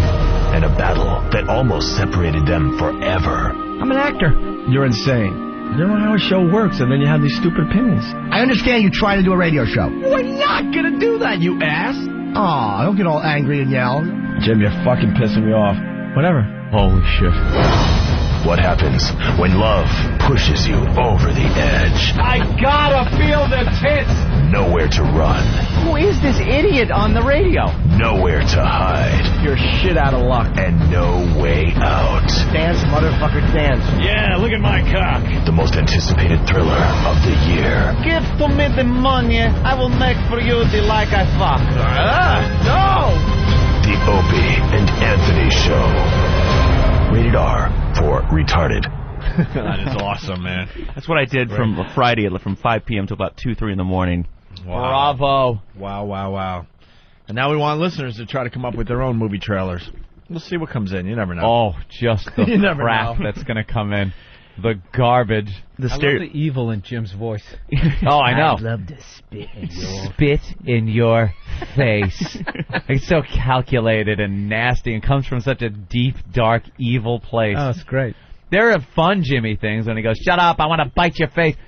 But then there's, I want to, like he's got to spell it out for you. To spit in your face. When I put that together, I said, maybe I should include the other guys, and I put Steve's like Jetson sound effect in there. I was like, oh, this just suddenly went a different direction. Yeah, pull In a Disney movie. Very nice. Are you still working at K-Rock? Yeah, supposedly. I kind of stirred up a bit of shit over there. Yeah. The Hoo-Hoo fans have been, or I guess people that are associated with them have been sort of sabotaging the show. Oh, really? Which is kind of weak. Because in radio station studios, they've got the hotline, and it's that one number that makes all these strobe lights in the studio flash. Uh-huh. And the etiquette in radio is that you don't call someone while they're live and make those strobe lights go off. You wait till they're in a song or they're in a commercial or something else. And when the hotline rings, everyone panics because it's the boss ready to yell at you. That's right. the reason he calls the number. So remember those days? He doesn't call it to go, hey, how's your shift going? I'm just checking in. Well, I mean, and the other issue is I've been... always something horrific. Right. And then you got another 3 hours in your shift, and you sit there like, oh, and you're sitting crap. there bugging. Am I going to get fired for not playing a song on the playlist? And I keep waiting because I keep playing less and less music. I'm playing about 1 to 2 songs an hour now, and because it's all just talking. And so the hotline rings a couple weeks ago, and everybody in the room looks at each other, and you can't talk with like strobe lights going off. Yeah. So I bust out to commercials, and I answer the phone, and this guy goes, "Who's in charge of this radio broadcast?" And I go, I am. Like, who's this? He's like, "My name's John. I'm with the FCC." And I'm like, really? And he said, yeah, you need to, I'm working with the commissioner of the FCC, and, I'm monitoring this broadcast, and you need to call him. And I said, really? Like the FCC hotline station. And I go, how did you get the hotline number at K-Rock? And he's like, oh, because of Howard Stern, we monitor. And, I've been in radio long enough that I'm just like, what, especially since somebody that works for the FCC sounds like some jackass from Jersey that, is under a car changing out carburetors. I work for the FCC so in Jersey. He gives me this phone number, and he says, you need to call the commissioner. I'm like, yeah, what is the commissioner's name? And he's like, the commish. I'm like, okay, all right. So, but now, I guess some of Stern's boys have the hotline number, because I think it's the same hotline as Stern's phone bank. And I'll just be sitting there talking, and the strobe lights just go off. So it's like I got to unhook it. It's really fucking annoying. Yeah, time to spray paint over the strobe lights. Yeah. Get a Pokemon seizure during your show. But, yeah, E-Rock came on the show. E-Rock? A couple weeks ago. Oh, did he really? Yeah. Wow. E-Rock came Where's E-Rock? We were talking about the Hurricane Katrina, or Hurricane Karina. Karina, yes. Yeah, you got that clip? We played that clip on our show. What could E-Rock possibly have added to your program? Well, this was lottery winning, so... the poor E-Rock. Yeah. What is he doing with that money? Is he going to have, like... Here he is. To his new theme music. Wow. He has walk-on music. From his favorite artist. He loves Paula Abdul, so that's his walk-on music. E-Rock, you hung with Lazlow at K-Rock? E-Rock was at K-Rock. Hey! No? All right, go ahead. Wow, you were hanging out at K-Rock, huh? Yeah, he was nice enough to invite me up to the show and plug the auction. How was that? It's pretty good. Yeah? No one knew it was you, or was there There's anybody nobody there except Lazlow and his friend there. So I would assume they would probably be a little upset if one of the production staff to the Opie and Anthony show were up in the K-Rock facility. And we put some bumper stickers up. Oh, yeah? Yeah, I put some wow stickers up everywhere. that got ripped down. You can actually, there's pictures of E-Rock applying stickers around the K-Rock studio at my website. But we came in the next week, they were ripped down. And then I started getting harassing calls. And like in the next room, here's the other thing that is insane. I left radio. I worked at WDRE/WLIR out on Long Island because I got so sick of the production studios. They were so half-assed, and the engineer there, who was like this Italian Goomba guy, was like, "Listen, Lazlow, you just go behind the board and jiggle the wires." Because I'm like, I'm only getting like the left speaker. Jiggle the wires in the back. I'm like, is this a radio station or? Of course it is. That sounds like every station I ever worked at. But I have to record my show on cassette at that fucking at K-Rock. Cassette. I haven't used a cassette tape in ages. No. And in the next room, I run a DAT backup, and I guess there was a couple of Stearns dudes there last week, and I came in, and it was turned off, and I was like, what are you doing? I'm like, oh, we need the studio. I'm like, I'm sort of using it. And I'm like, it's getting fucking annoying, dude. Yeah, I guess you're probably not liked over there very much. Remember what we used to do at the AAF studio? No. We were the ones that used to break the stuff. What was the game we used to play? Was it scissors or a knife? Where we used to throw it as hard as we could into the wall. Oh, yeah. And sometimes we'd miss because we were way across the studio. And there's these things that are called monitors. We would throw it at the wall of afros. Yeah, we had a wall of afros. We'd clip out pictures of afros, whether it was newspaper, magazines, old, new, baseball cards, whatever, and have this huge wall of afros. And then we'd take scissors or knives or whatever other sharp things and throw them, I swear, as hard as we could from across the studio into this wall. And they'd stick like real deep, and we'd see who we hit on the wall of afros. And the monitors for the studio were on the same wall.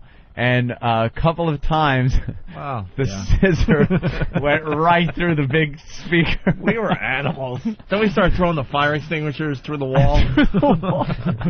Then the ultimate. Someone brought a tombstone, into the studio. Just this huge piece of granite that had to weigh, what was it, 90 pounds? It was, I don't know, it was ridiculously heavy. It was really heavy. We took this thing and both picked it up and just rocked it back and forth. 1, 2, 3, right into the wall of afros. Collapsing the wall of afros. It just went right through the wall. And I don't know why we did really weird racial undertone to this why whole thing. I was going to say, there's the wall of afros. There were as many white people on the afro wall. It was just afros. Yeah, the celebs. My picture was on the goddamn wall. The hen lovers. My picture was on the wall. We found one picture of of Boston. That was it. Yeah, the band Boston. The band Boston was up there. Yeah, you know, and they had the big afros, and I don't know that why like we used Boston to destroy. It was bad. Throw knives at the wall of afros. Throwing knives or anything else, we just would destroy that studio. Well, what about the time Green Day came in and we told them, yeah, you could destroy the studio. Oh, we do it all the time. Go ahead, trash it. Yeah, that took a while to clean up. Yeah. I don't know why we would destroy. Like, was there were we angry at the time that we felt we had to rip the walls down? I don't know. Like gorillas in there. Yeah, the guy on before me at K-Rock, he goes, dude, what are you doing? You know, you keep going the way you're going, they're probably going to blow you out. I'm like, dude, I get this is something I'm doing between projects at the moment, you know? And I guess you guys had a little bit of history with him. Nick Carter. Oh, right. Yeah, Nick's over there now? Yeah, he's on, he does like a show before me or whatever. Is he doing full-time or just... No, he's just part-time. I guess he used to be weekends? on... You guys battled him up in Boston or something? Not really. I mean, he was on the same time as us, but he never really... A little smack. Yeah. Talking a little smack. Nah, I mean, he's a friend of ours now. I mean, you know... Yeah. The battle was before him, the guy before him, and then he took over, and the battle was already won. We butt heads a little bit, but then we were fired, so pretty much ended. Thrown out.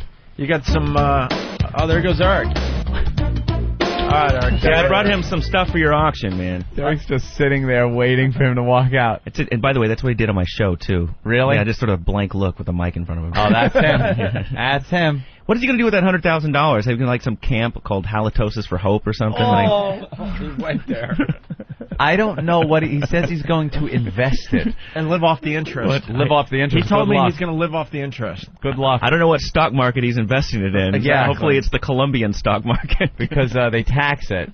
But from what I heard, he's got some kind of a loophole in his residence. You can live off the interest if it was 1977. Yeah, those days are done. You can't live off the interest anymore. You can't live off the interest of $70,000. Offshore accountant. Yeah, there you go. Steal it. My brother did that one. Someone will steal. Well, Nigeria. Some guy emailed me from Nigeria and said that I could get $20 million if I send him my bank account number. When I was in the airport in Switzerland, I was in Geneva. We were headed up to the French Alps, and my buddy and I, as a joke, there's like a Swiss bank branch right there in the airport. And as a joke, we went up and said, hey, we want to open up a Swiss bank account. And they said, excellent, you need $25,000 in cash. Cash? Sure. I was like, wow, because you're not even supposed to leave with more than $10,000 in cash, or they think you're buying drugs or something. But you can open a Swiss bank account right at the airport. But what do you do with one? I don't know. It's like, just say that you've got like one. It would be cool to have a Swiss bank. Yeah, I got a Swiss bank account. But what? I'm part of the Illuminati. Yeah. What do you do? Keep your Nazi gold there. Yeah, fillings. Do you get a debit card from them and use the ATM? How do you get your money out? You got to go there again? I think so, because a buddy of mine, his parents died, and he found this piece of paper and found out that they had a Swiss bank account. And we actually flew over there, took a bunch of money out in cash, and then traveled around Europe getting whacked on it. Just strap it to your body? Fly it back? Just How do you, stuff it in a suitcase. What is it, 10 G's you're not allowed to take in? More than 10 grand cash into the United States? 10 grand is it. You can't have more than 10 grand on you in cash. Wow. Yeah. Guido from Morris Park. Was that Lazlow's Italian accent? It sounded more like Mickey Mouse. Can we hear your Italian accent again? I have no Italian accent. Dude, I'm from Oklahoma. It was this guy. Come on. Hey, jiggle of the wire.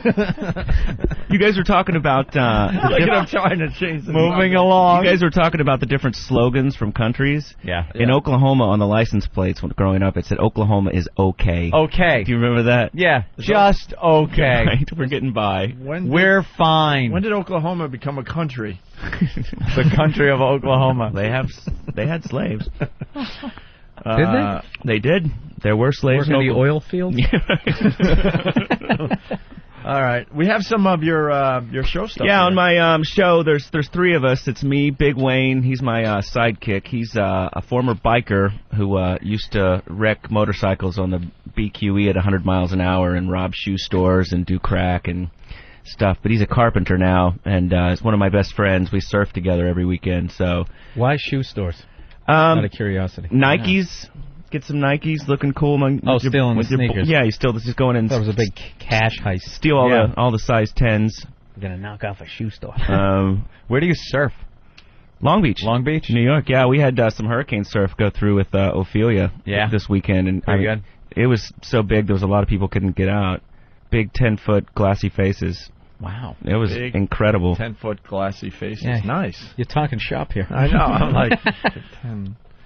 All right, so we got some pieces from your show? Yeah, Wayne's had a lot of experiences with women that have been a little less than stellar, so we play music, much like you have, different theme music for people here. All right. Here's Romantic Moments with Big Wayne.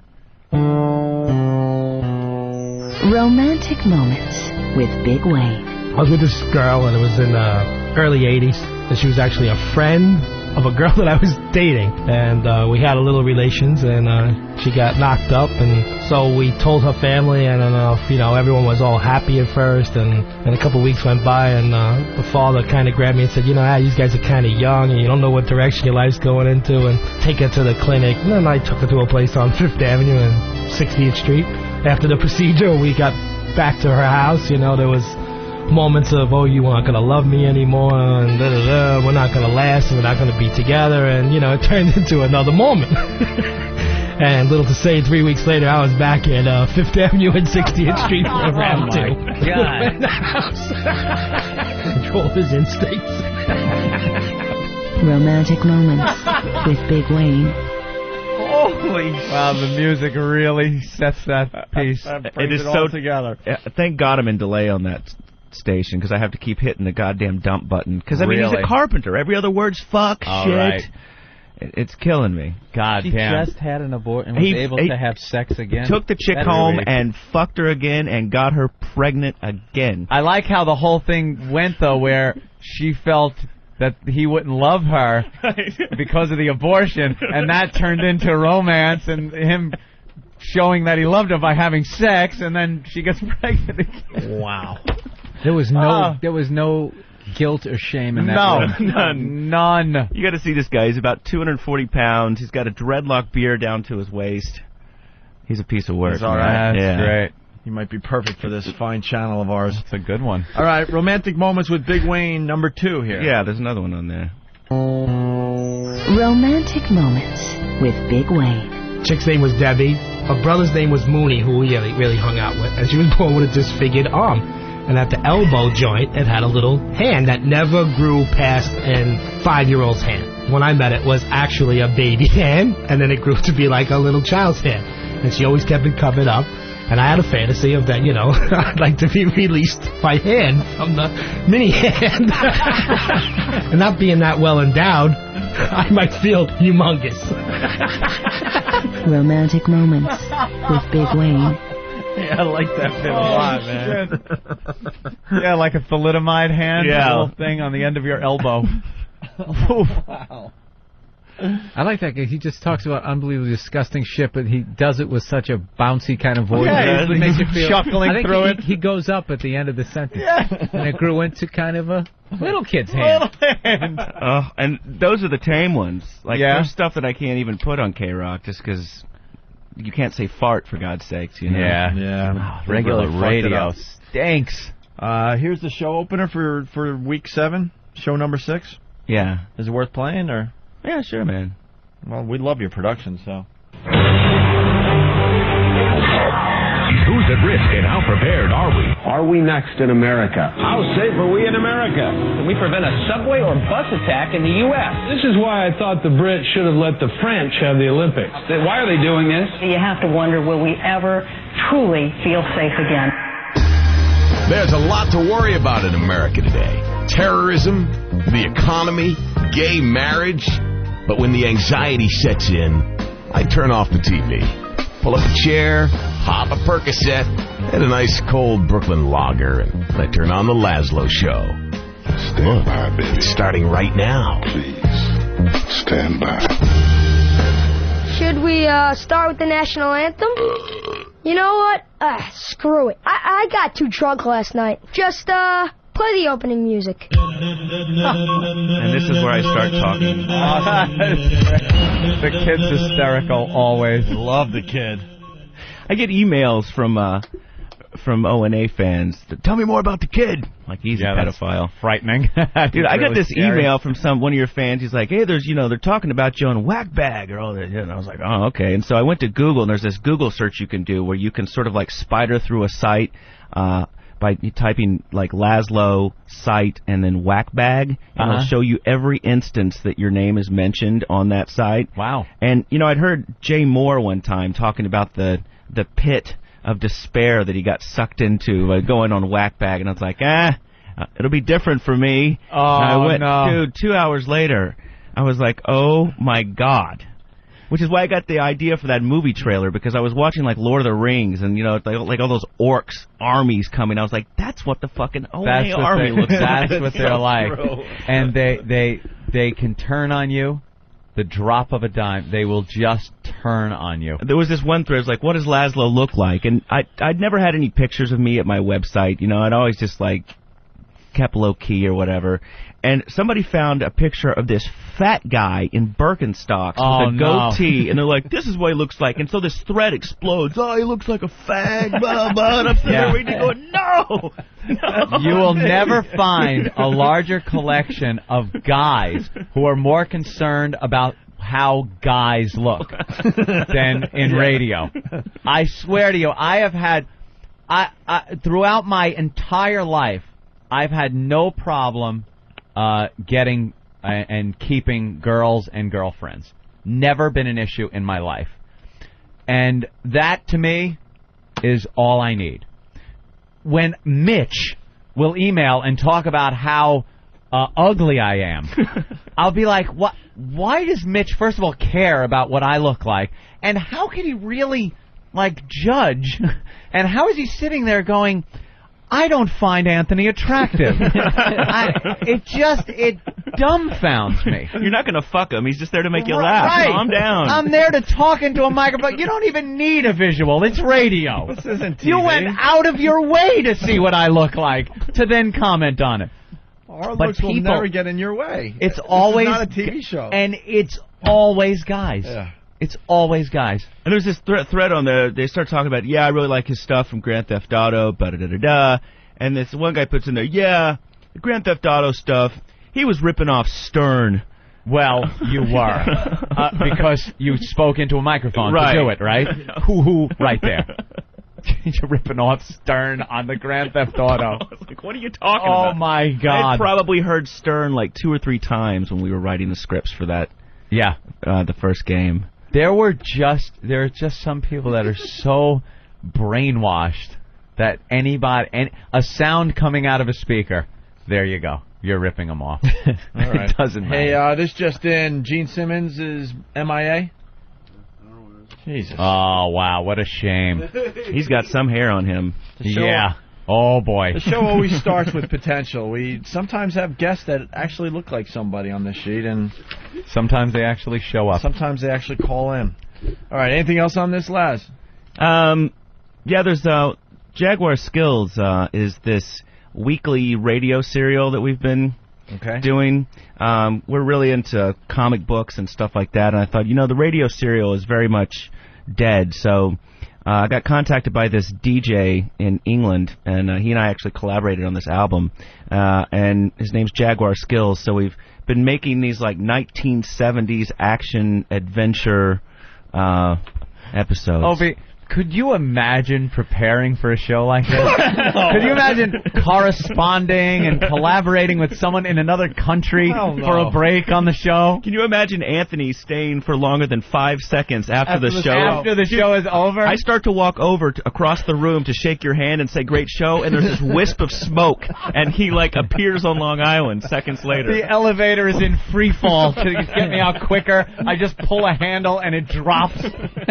I can't get out out of here quickly enough. And he's on the phone with England. Yeah, I think I got a great idea. Unbelievable, the dedication. We've played a few of these, and we're talking to an animation house about possibly turning it into a cartoon. Some guys that do some stuff for Adult Swim. Will this make sense? Who knows? No, let's take a listen. If not, what the hell? If not, it still kills 2 minutes today.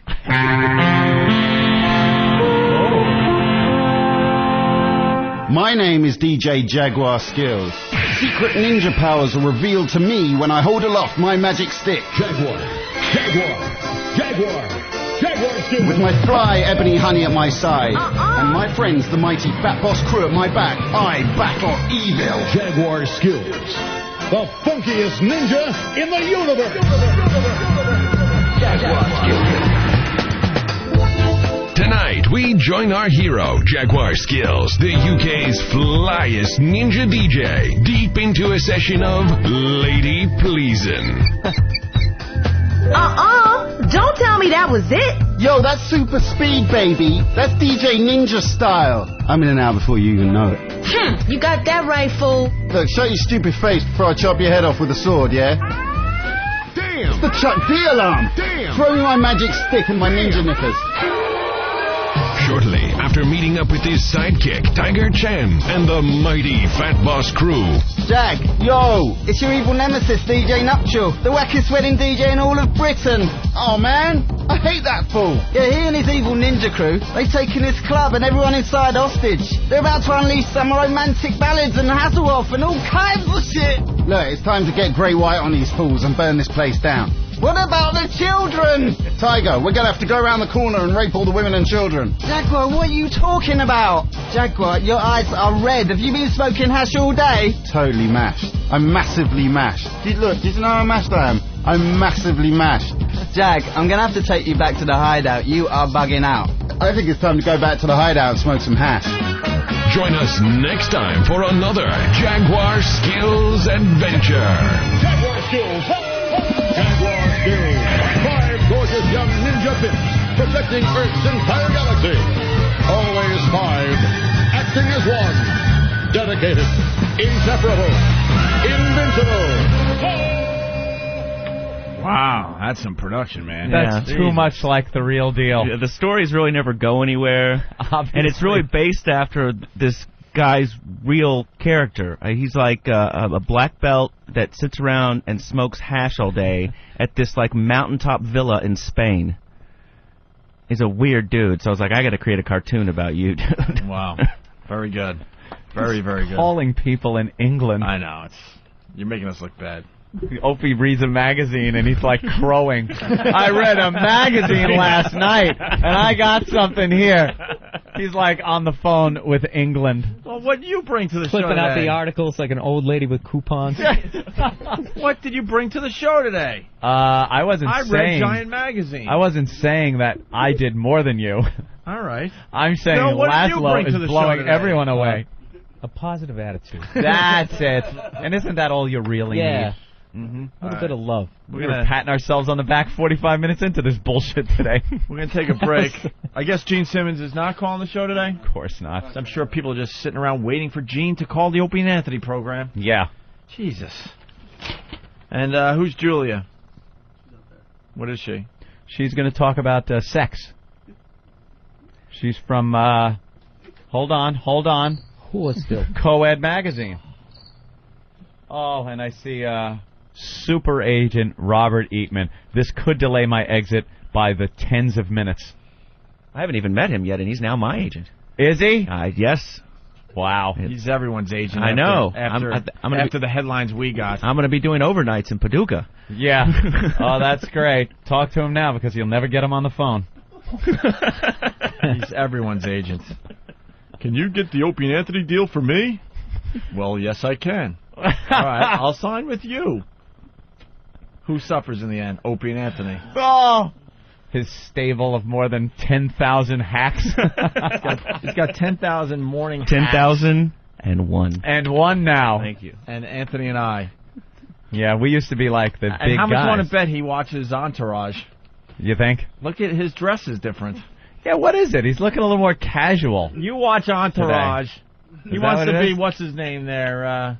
He's wearing Ari. like he's dressing like Ari. Look at him. I usually see him in a suit. He's from Chicago. All of a sudden he's dressing like Ari. He's wearing like a yellow button-down shirt, kind of open at the collar, all sexy.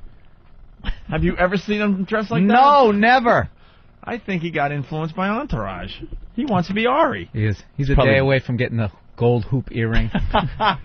Ari making it cool to be a super agent. Probably had a flesh tone T-shirt during Miami Vice days. Is he representing anyone from Entourage, perhaps? Maybe that's the deal. Oh, don't talk about it. I'm in negotiations. Love the Bob. All right.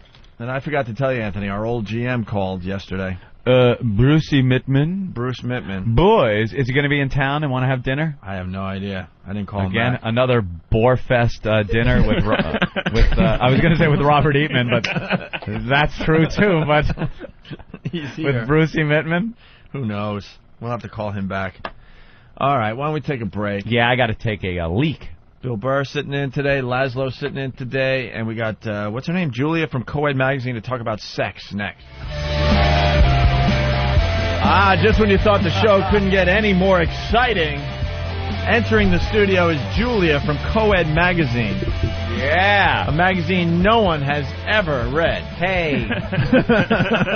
People have read it. I use too much Purell. Wow. Hey, hello. Whoa, look at this. Hello, how are you guys then? And she's got you got confidence in your walk and everything. I like it. Yeah, well, you know, I've been a dating columnist for like 4 years, so it does get you... A dating columnist, huh? Yeah, that's right. Yeah. Hey, we have our own dating columnist. His name is Patrice. Patrice O'Neill. This could be a good time to run this by a professional. Do these headphones go with my outfit, or...? It's a little yeah, that's fine. That looks perfect. Don't worry about it. Now look, so now we all Right. clam up and get intimidated. I'm looking at a different set of cans. An attractive girl I'm in the warn studio. you right now, when it comes to a girl with like a brain, we stink. Ooh, you guys are in trouble for today, then. Yeah, we really do stink. Well, I need any woman shows intelligence in this studio, we all just fall apart. You're like under the table. Bill. Yeah. Bill? Yes. Yeah. Hi, Bill. That's Lazlow. Lazlow, is that your first or last name? One. Nickname? One like name. It's like Madonna. Lazlow. Madonna. Lazlow. You could be huge with that name. You're like Lazlow. You could have a whole cult. Lazlow. That's Opie again. Hello. Just one name. And you must be. And Anthony. One name. You don't go by A? No, we have the big A. No. And that's Than. Hi, Than. Hi. And what do Doesn't you have the Than? worst name. You thought Opie was bad, but Than. Than, no, it's sort of like Thor, but... It's short for Nathaniel. Oh, very creative. Thanks. Yeah. Thanks. Chicks dig it. Awful. At least your parents didn't name you Peaches or something like that. There's a star kid named Peaches. Oh, yeah? She's not into it. She's 13. I don't know why I follow this kind of stuff. Peaches who, though? Apple? No, Kid named Apple. it's like, you know, she's actually in Britain as well, though. Yeah. It's British. Now, you're a dating expert. I am. Now, how did you get to be an expert? You must have gone out on a lot of dates. I did. I have. You did? Yeah, it's How old a true. gal are you? You're young enough to ask that without... Now, what do you think? Can you guess? I'd go with, like, 31. 43. Very clever. You know how to woo a woman. I understand that. Awful. I would say... No, she's beautiful. I don't know. 25. Younger than 25? Yes. But you've been doing this a while. You so know we why? had You're all the holding age. yourself as a mature woman. 24. I know you were really You're off, 24. Right? You Yeah. freaked out because we said 25. When's your Listen, birthday? It's a huge February. All right, so I'm a half a year off.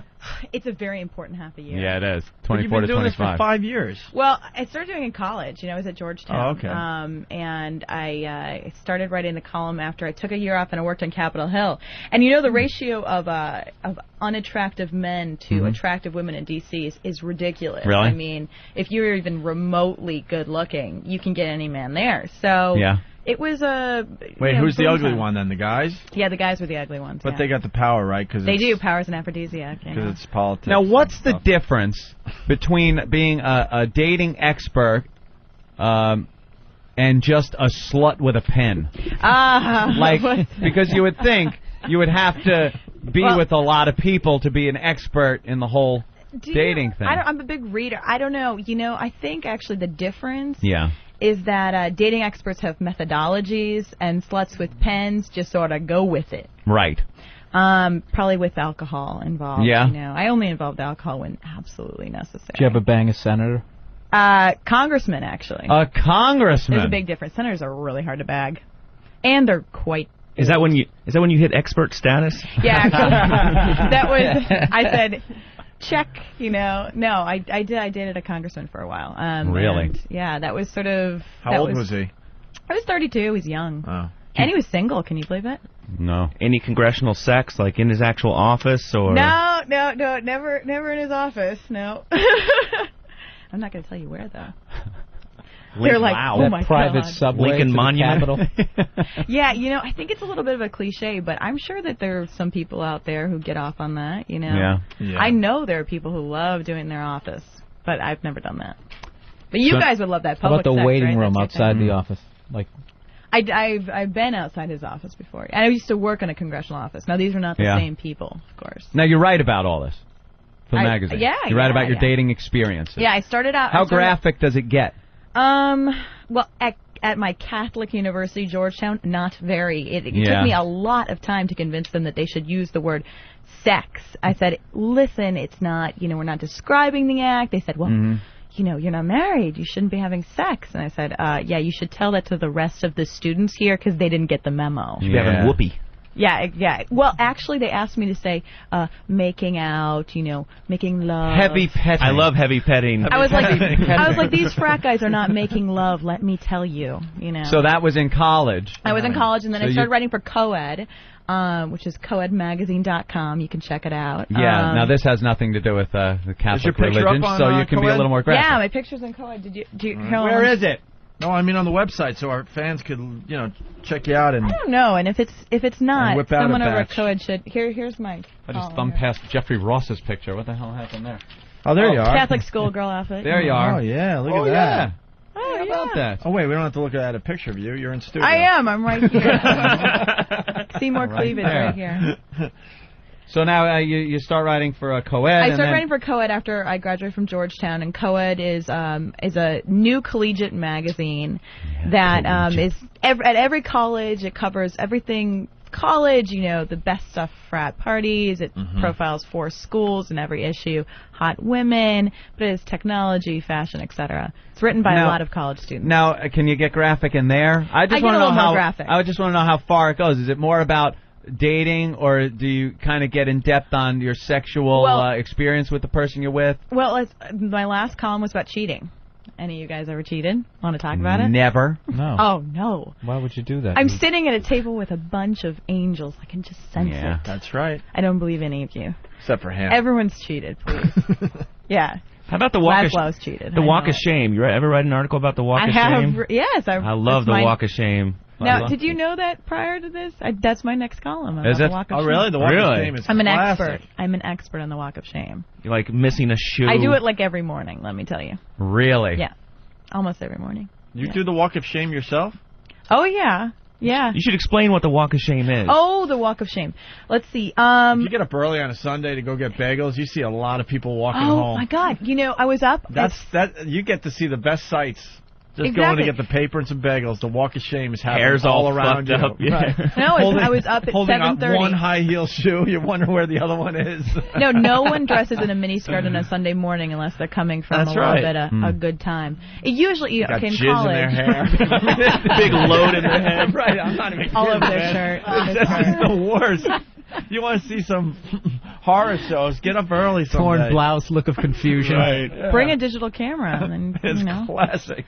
Yeah. That happens with you a lot. Not, well, it happened, well, let me explain. I have currently a boyfriend right now, and so his house is obviously separate from mine, Yeah. and I usually sleep over at his, so every morning, walk of shame. Why is that the walk of shame, though? Well, anytime you The walk hook of up with shame is like when you're just doing the one-night stand and then have to walk home to your not back to your necessarily. frat house. Yes, or usually in college, definitely. Oh yeah, definitely. Right. I mean, and it's something where you're wearing, you know, your hoochie outfit from the night before. You're hung over as all hell, and you look like crap. Usually there are priests up at that hour, and they're like crossing themselves, like dear God, and you've condoms stuck to your, skirt or something. I was on vacation in North Carolina, and we were driving home on the highway, and I saw a girl doing the walk of shame on a major highway. That's a good one. And you're sure wondering, she wasn't a rape victim? Maybe you should have stopped, Opie. Look at that whore. She needs medical attention. Staggering out of a rest area. Hey, slut. It's just very obvious. Well, have you guys done the walk of shame? I mean, guys do it too. Not often. No, you take them back to your place and you kick them out the next morning. It's the proud walk of the cock. Right? That's what you do. Yeah. When do you kick them out? 7 a.m., 8? You let them stay till 10, maybe? It depends on how disgusted I am with them at the time. Jesus Usually Christ. about 2 minutes afterward, I'm ready to... Depends on how big your beer goggles were the night before, right? One of them stayed for 9 years. As far as I'm concerned. Fuck. She's getting half the pay. Took everything when she finally did leave. She got a U-Haul truck. U-Haul truck and a Swiss bank account. Listen, you're a sex columnist. I have a question that I've been wondering about. Ask me. What is it about not showering for 5 or 6 days and being covered in feces that makes you want to rape somebody? Who are you referring to? I'm talking about the Superdome because I don't know what it was about. I mean, what is sexual and turns you on about a bunch of people piled into some kind of Mad Max movie covered in their own shit? No, but you have to understand, rape is not about sex, sexuality. Right. It's Don't about you know violence. That, Lazlow? It's a violent romance. It's violent. Not about romance. No. Not? About having a strong opinion. No. But it's about teaching them a lesson. No, because you know, rape is definitely not. It's not guys get so turned on they have to rape someone. No, that's not how it works. No, it's just guys who just cannot control their violent. But wouldn't you have instincts. to be a rapist to really know?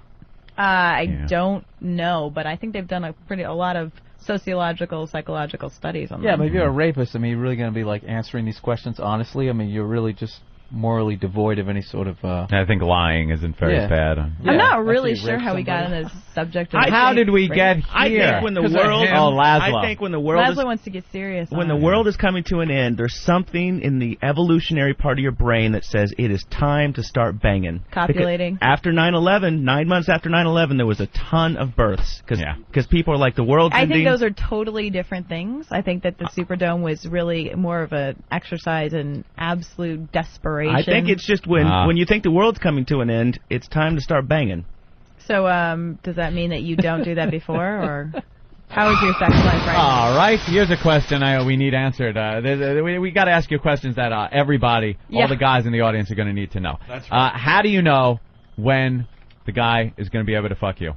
How do how do you know? You go out on a when date. He's going to be able to? When like, after he's taken his Viagra? Or no. Like you go out on a able? date. You go on a date. He's wondering if he's going to get some that night. Oh, God, you know immediately. You know immediately. Yeah, but you got to make him wait for it. Want it. Damn these bitches. Oh, I'm telling you. No, the more that you make them wait, the better it is for you, the woman. Because after they've gotten it, it's like, okay, been there, done that. Your power's gone. Your power. Exactly. You have no more powers. No, it's really an unfortunate You're fact tied of up life. in your golden lasso. No, make him wait. And by the way, the more the girl likes stealing your you, invisible jet. Shit, it's over. I don't know, really. Fuck you, lady.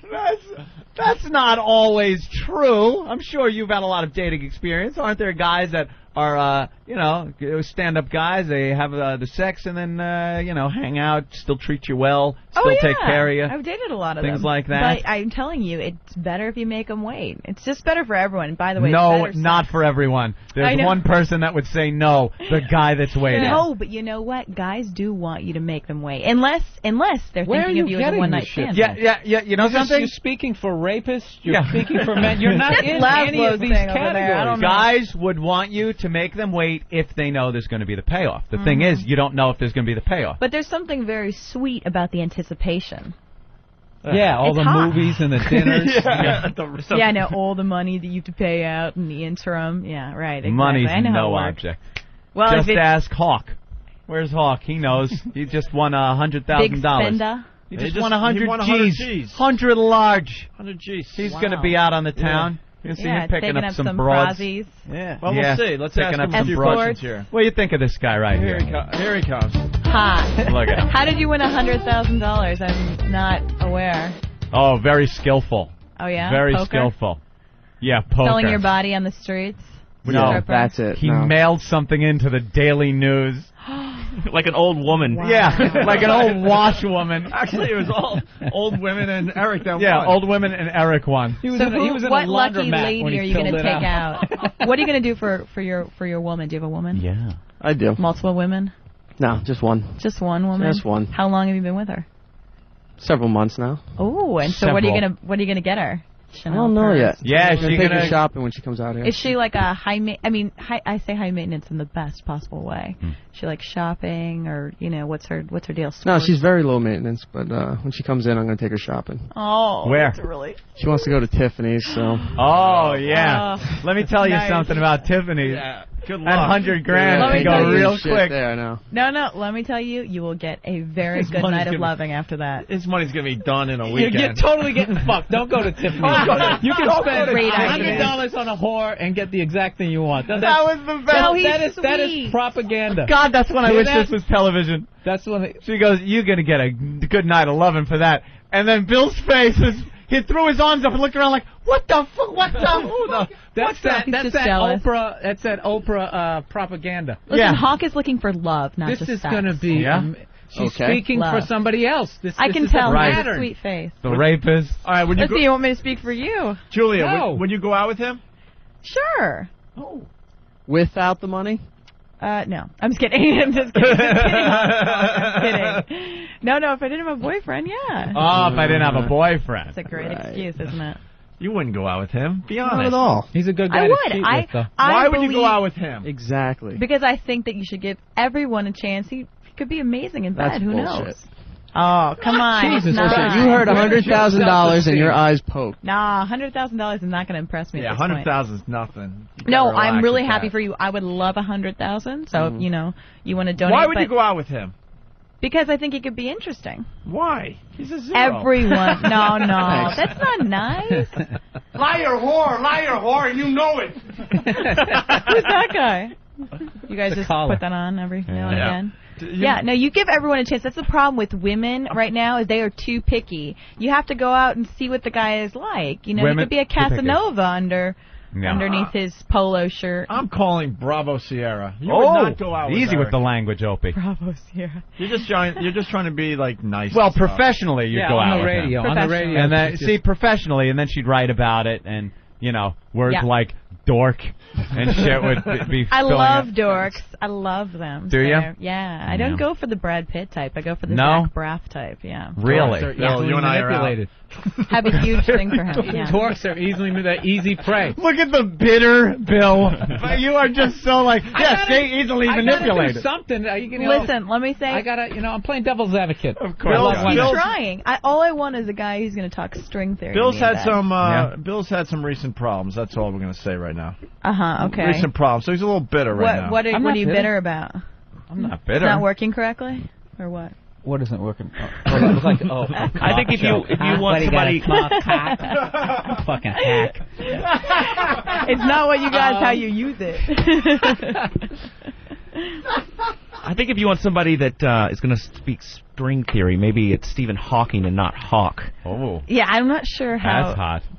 Oh, that's good. Yeah, very clever, Lazlow. I Redeeming yourself. I worked on that all night. Do you have? I'm going to cock block him. Crash everything you say. Do you have sex on the first date? No. Why not? No, ever, never. Well. One time. I've done it once. Yeah. Yeah. It led to a year-long relationship, if you can believe it, with a crazy person. But no, I don't recommend that. It's not a good idea. Yeah. How old were you when you first started? Effing. Effing? I was going to start with you? dating. Oh. I was going to start Dating? with dating. My first kiss was at 14. Aw. That's adorable. Well, okay, when was the first time? When did you guys lose your virginity? Let's hear it. 13. Yeah, you're lying. No, it was 13. No, Really? his father got him a whore. She was 19. No, it wasn't a whore. She was a friend of the family. Yeah. She was 19. Her name was Buzz. And my father and his wife went out that night, and Buzz was over the house. We were watching Monty Python's Flying Circus. She told me to go into the shower, so I didn't know. I just went in, and I came out, and she was in the bed. Hawk is leaving. See you later, Hawk. She was in the bed, and as I was walking out of the shower to my bedroom, I heard, "Aren't you coming in?" And it went like, ding, ding, ding. Oh, my God, here we go. This is it. How did you even know what to do at 13? I had been reading a lot of magazines and jerking it like a rabbit. Clearly. Like a monkey. What am I saying, a rabbit? Yeah, hump Anytime. like rabbit. If you find a rabbit jerking off, please call me. 2 little paws. Yeah, they don't even have thumbs. God. What a rabbit jerk off. He's reading Watership Down, jacking off. He's sitting up using those big back legs. Yeah, in the briar patch. I think 13 is shockingly young. Opie, how old were you? 18. Freshman in college. That's more appropriate. Yeah. Thank you. Appropriate. I approve. Now she's speaking for everybody that lost their virginity.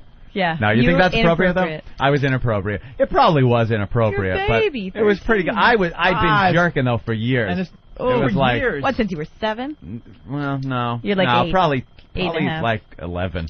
God. Or something. My God. I think I was still reading the Babysitters Club at 11. Yeah, My so God. was I. That's what I was jerking to. Yeah, remember that back in the day? That's just wrong. Like a Jordan Marsh catalog would turn you on. You're like, oh my God, I see a calf. Well, yeah. Your dick is Women in standing those up. bloomers that came up to the middle of their abdomen and their kneecaps. The bra ads. Yeah, the Sears catalog. Airbrushing out any bit of their sexuality. This is So all, your tolerance is a lot higher now. Yeah. well, it's also pre-internet, pre-Victoria. Yeah. Secret, like that. 7-year-olds nowadays. You needed everything. You needed They're looking like, at the like anything bestiality worked sites. back then. But your first kiss at 14. Yeah, Oh, and I was see? I was very good. It was like every You year took all a the new steps, the appropriate steps. I'm very organized. Yeah. So I was organized in my love So life then I as will well. guess you lost your virginity at 17. Oh my God. Yeah. Okay. Yeah. I was just running A through base the. a year, If you that's kiss exactly at 14, right. you're fucking by 17. When did you lose the back door? And what base is that? That we're not going to talk about. What base is that? It's like 5.5. Come on. Wow. That's out of the baseline. When should when should the ladies give up the back door? Oh, I don't know. Maybe when you're married. My God. Married. You know what? I don't have any judgments. If you want to do whatever you want to do, you know. I had a girl actually say that. Really? She actually said, like, I have to save something for my husband. For marriage? What if your husband don't want that? I don't know. I mean, do you guys That seriously treasure. want it? I'm saving this prize. Yeah, no, thank wow. you. I don't really think it's that hot, to be honest. No? No. No, yeah. Wait, what? Visualizations of what else that's used She for. didn't save it? No. You whittled her down? You got her down? Yeah. She loved it. It was one night. She starts out as a prize waiting for her husband. No. And it's like, I'll toss it to Bill Burr. No. A couple tequila shots later. Yeah? Nothing. No woman has that much low self-esteem. I went out with her for like 3 months before she said, all right. Okay. 3 months? Howdy doody looking chick. 3 months later. That What prize kind of was fantasies yours. was she having? So then you lose your virginity at 17. Yeah. And when did you decide that now you were expert enough to start writing about it? To be honest with you, I got a couple of I had a very serious boyfriend at that time. Got a couple negative comments about my performance with regard to From your oral boyfriend? sex. Oh, your boyfriend was downplaying your abilities for oral sex. But when was he the first? knew. But when was the first time you did that? What, oral sex? The beach. The who? The BJ. Oh, the beach. Was it before or after standard sex? I think it was before. Before? It usually comes before. Yeah, that's 14 to 17. A lot of women are kind of mediocre. There's like that host, like guys. There's like this, like guys just automatically don't know what they're doing, which is true. But they always just like women somehow. No. No. A Here's woman the giving thing. a hand job is the worst. No, let me tell. First, Unless you hand job teach is them. so If you 15. teach them, they're fucking amazing. Yeah. Well, that's the thing. I went to the not the library. I should say, Urban Outfitters, which has a lot of great books on sex, like Gay Guy's Guide to Having Sex with Men. Who knows better than a gay guy? Oh, so now you're getting Studied up on this instruction stuff. I was diligent. I mean, I read everything, and that's how you get to be an expert. And let me tell you, he said my performance was markedly improved. What a romantic guy. Did he put it that way? He's a good guy. He has like a shot. What was his probably complaint? did. He's like, let's see. What was his What was his A-. complaint like at the beginning when you sucked? A little bit of teeth, I think. Oh, teeth? That is the the ultimate no-no. It just wasn't up to par, and now it is. So the current teeth boyfriend is the gets ultimate benefit. no-no. Anthony could help you with that. I can? The teeth? Yeah, you got to make Charles Bronson face. You know, Charles Bronson makes his mouth, you barely ever see his teeth. He tucks his lips and hides his teeth. You dig, I dig to get out. You got to, make Charles Bronson mouth. Yeah, I don't even know. A lot of spit. That's great. A lot of saliva. Spit. Yeah, things like that. Unless you're into the ass. Got to use the hand as an extension of your mouth. Would you like? I demonstrate, but I'm not going to. Would you like to see Ben's hog? Yeah, no, thanks though. But we want to know what's going on because it's either like a really big ball or he's packing something, and we've been trying to figure it out for years. Packing. Yeah, socks in your pants, you mean? I don't know, something's going on. Hey, if you know right away if you're going to have sex with the guy when you're out, do you know right away if you're not? Yeah. So you know right away. Yeah, you go out here's the thing. What are some The things? most persuasive argument comes in glasses, and it usually has a high alcoholic content. So, I mean, if you're not impressing me with, let's say, your pedigree or, the amounts of arcane knowledge that you can spew out, tequila shots. Yeah, sense of humor actually does work. It does. But tequila shots will do it too. I'm telling you, in case of emergency, break tequila bottle open. Have you ever had a guy, right? The second you saw him, okay, I'm going to fuck this guy.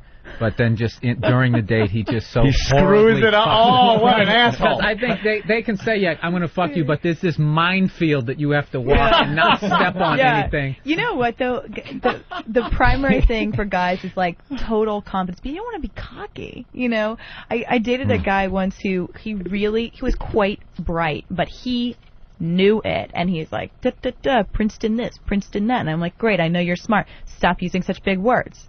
I know a lot of words. I don't know what you're talking about. Did you have sex with him?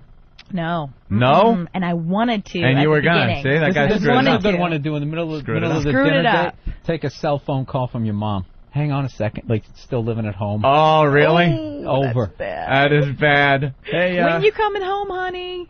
Late. Wow. No, they redid the basement. Mommy, it's totally cool. Yeah, leave the door open. I'm going to be home late. I got to interrupt this great conversation because Jim Norton's checking in. Oh, Jimmy! Hi, guys. This is Jim Hi, Norton. Jimmy. Hi, Jim. James. Jim usually sits in that seat over there where Bill is sitting. Why are you MIA, Jim? I'm in California. I have a question, too, about I think I had like a little faux pas on a date. I just caught kind of what you were saying.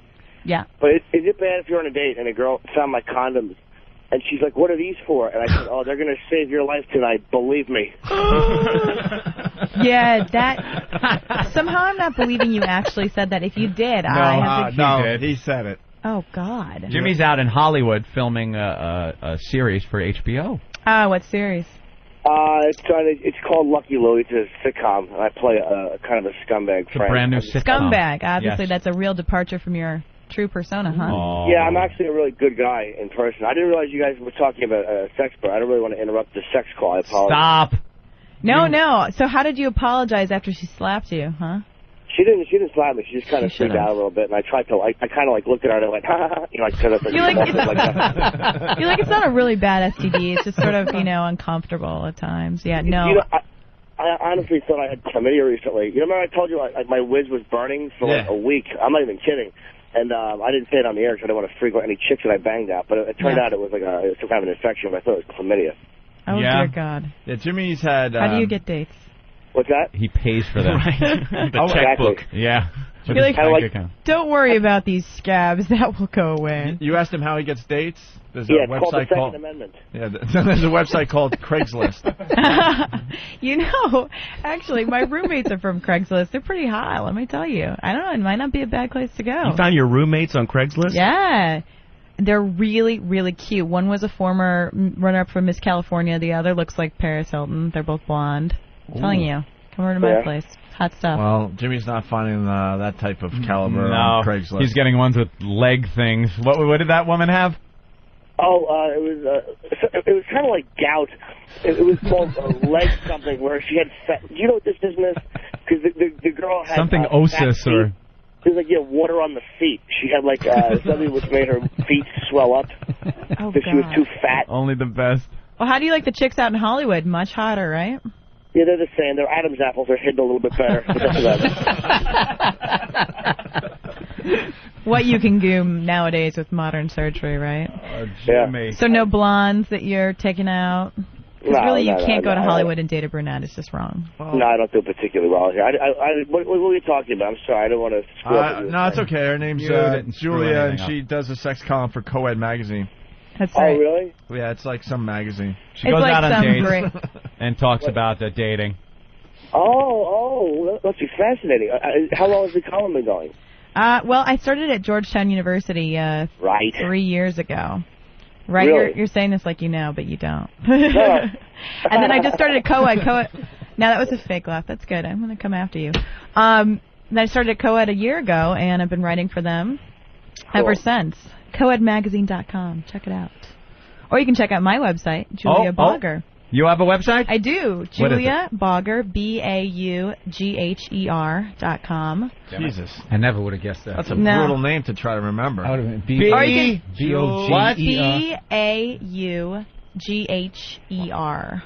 Wow, you photographed real well. Oh, thanks. Wow. What is that supposed to mean? See, now right there. You're dead. Right in the middle of the dead. date, it's over. If you're going to bang him, he says that in the middle of the date. Okay, now you say something nice like, I was just saying you photographed real well. No, you went, Opie, you went, wow, you photograph real well. Right. wow, you look so different in person. Wait, you usually say that, though, if, like, I don't know what's going on. Shut up, Jimmy.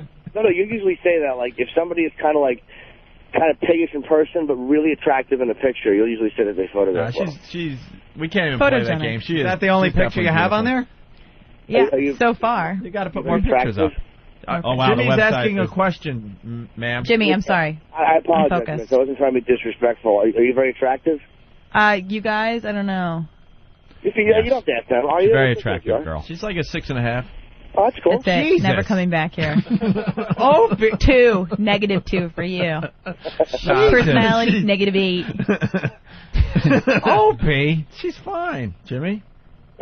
Not porn star material here. No, I don't like porn stars. Oh, yeah, no one does, really. That's why no one watches them. I don't like porn stars. Porn stars are disgusting. I've seen they one really porn. Are. We've had a lot of porn boring. stars in here, and I'm not a big fan of the porn star. No. Really, why is that? The fake boobs, the fake, stripper blonde hair. Oh, you think these are real? I'm saying they are. They're not big enough to be fake. Jimmy, don't you wish you were here? I do, actually. I miss being there. And I don't like porn stars either. They're gross. Yeah, porn stars suck. Give a girl money, she fucks you. Who needs that? I don't think, actually, that's what porn stars do. I think you're confusing them with prostitutes. Well, Jimmy likes prostitutes.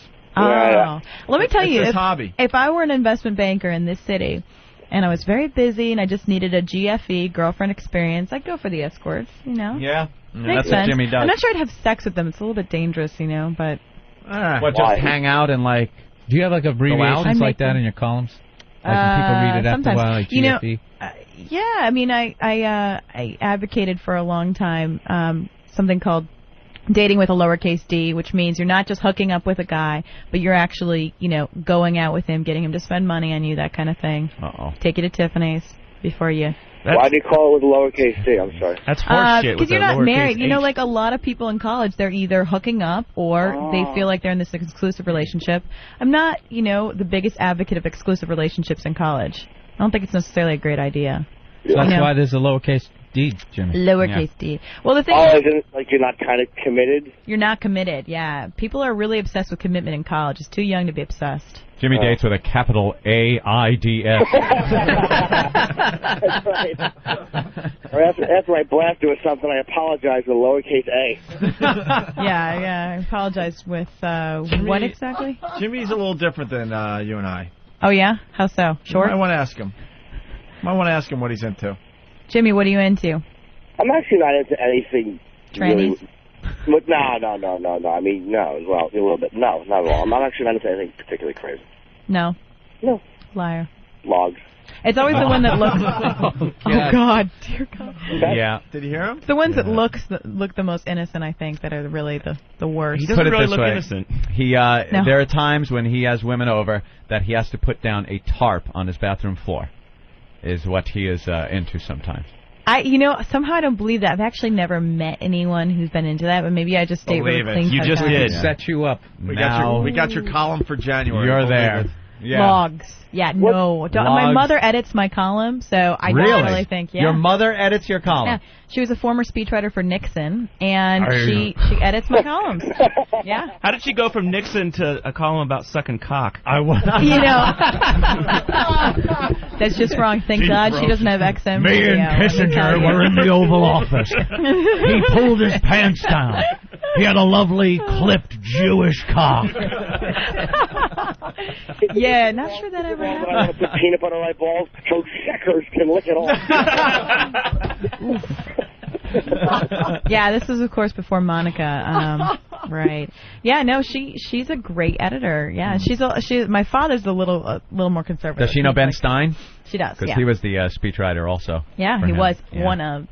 There were quite a few for old Tricky Dick. He was probably the best looking one. Aren't you a little concerned about revealing personal information in your column when your mom's reading it?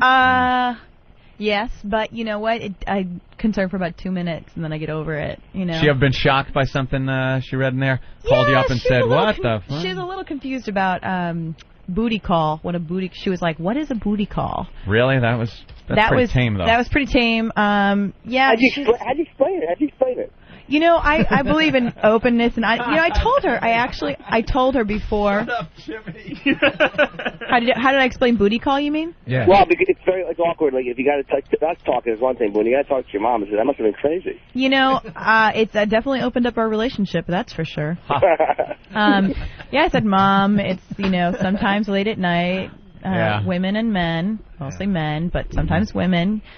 They just have needs. And she said, I understand that. Yeah. I mean, she and my father, I'm sure, are having a good time. I don't want to think about it too much, but, they're cute, very in love still. So she's, pretty open. She's like, yeah, when I was in my mid-20s, I was crazy. I'm like, oh, don't get too much into that. Yeah. That's enough, thanks. Right. So any women on women? That's how I go from one segment to another. Any girl on girl? Girl on girl. With you, any dates with the girl on girl? Nothing like that? I did have I had a girlfriend in college. A girl space friend in college. See, I never call my friends boyfriends. Yeah, I never go, I'm going out with my boyfriends tonight. You're right. No, guys don't do that, but girls do. They say they're girlfriends. They say that all the time. One of her favorite things to do, she had quite large breasts, although that's sort of ancillary to this. She loved to kiss girl.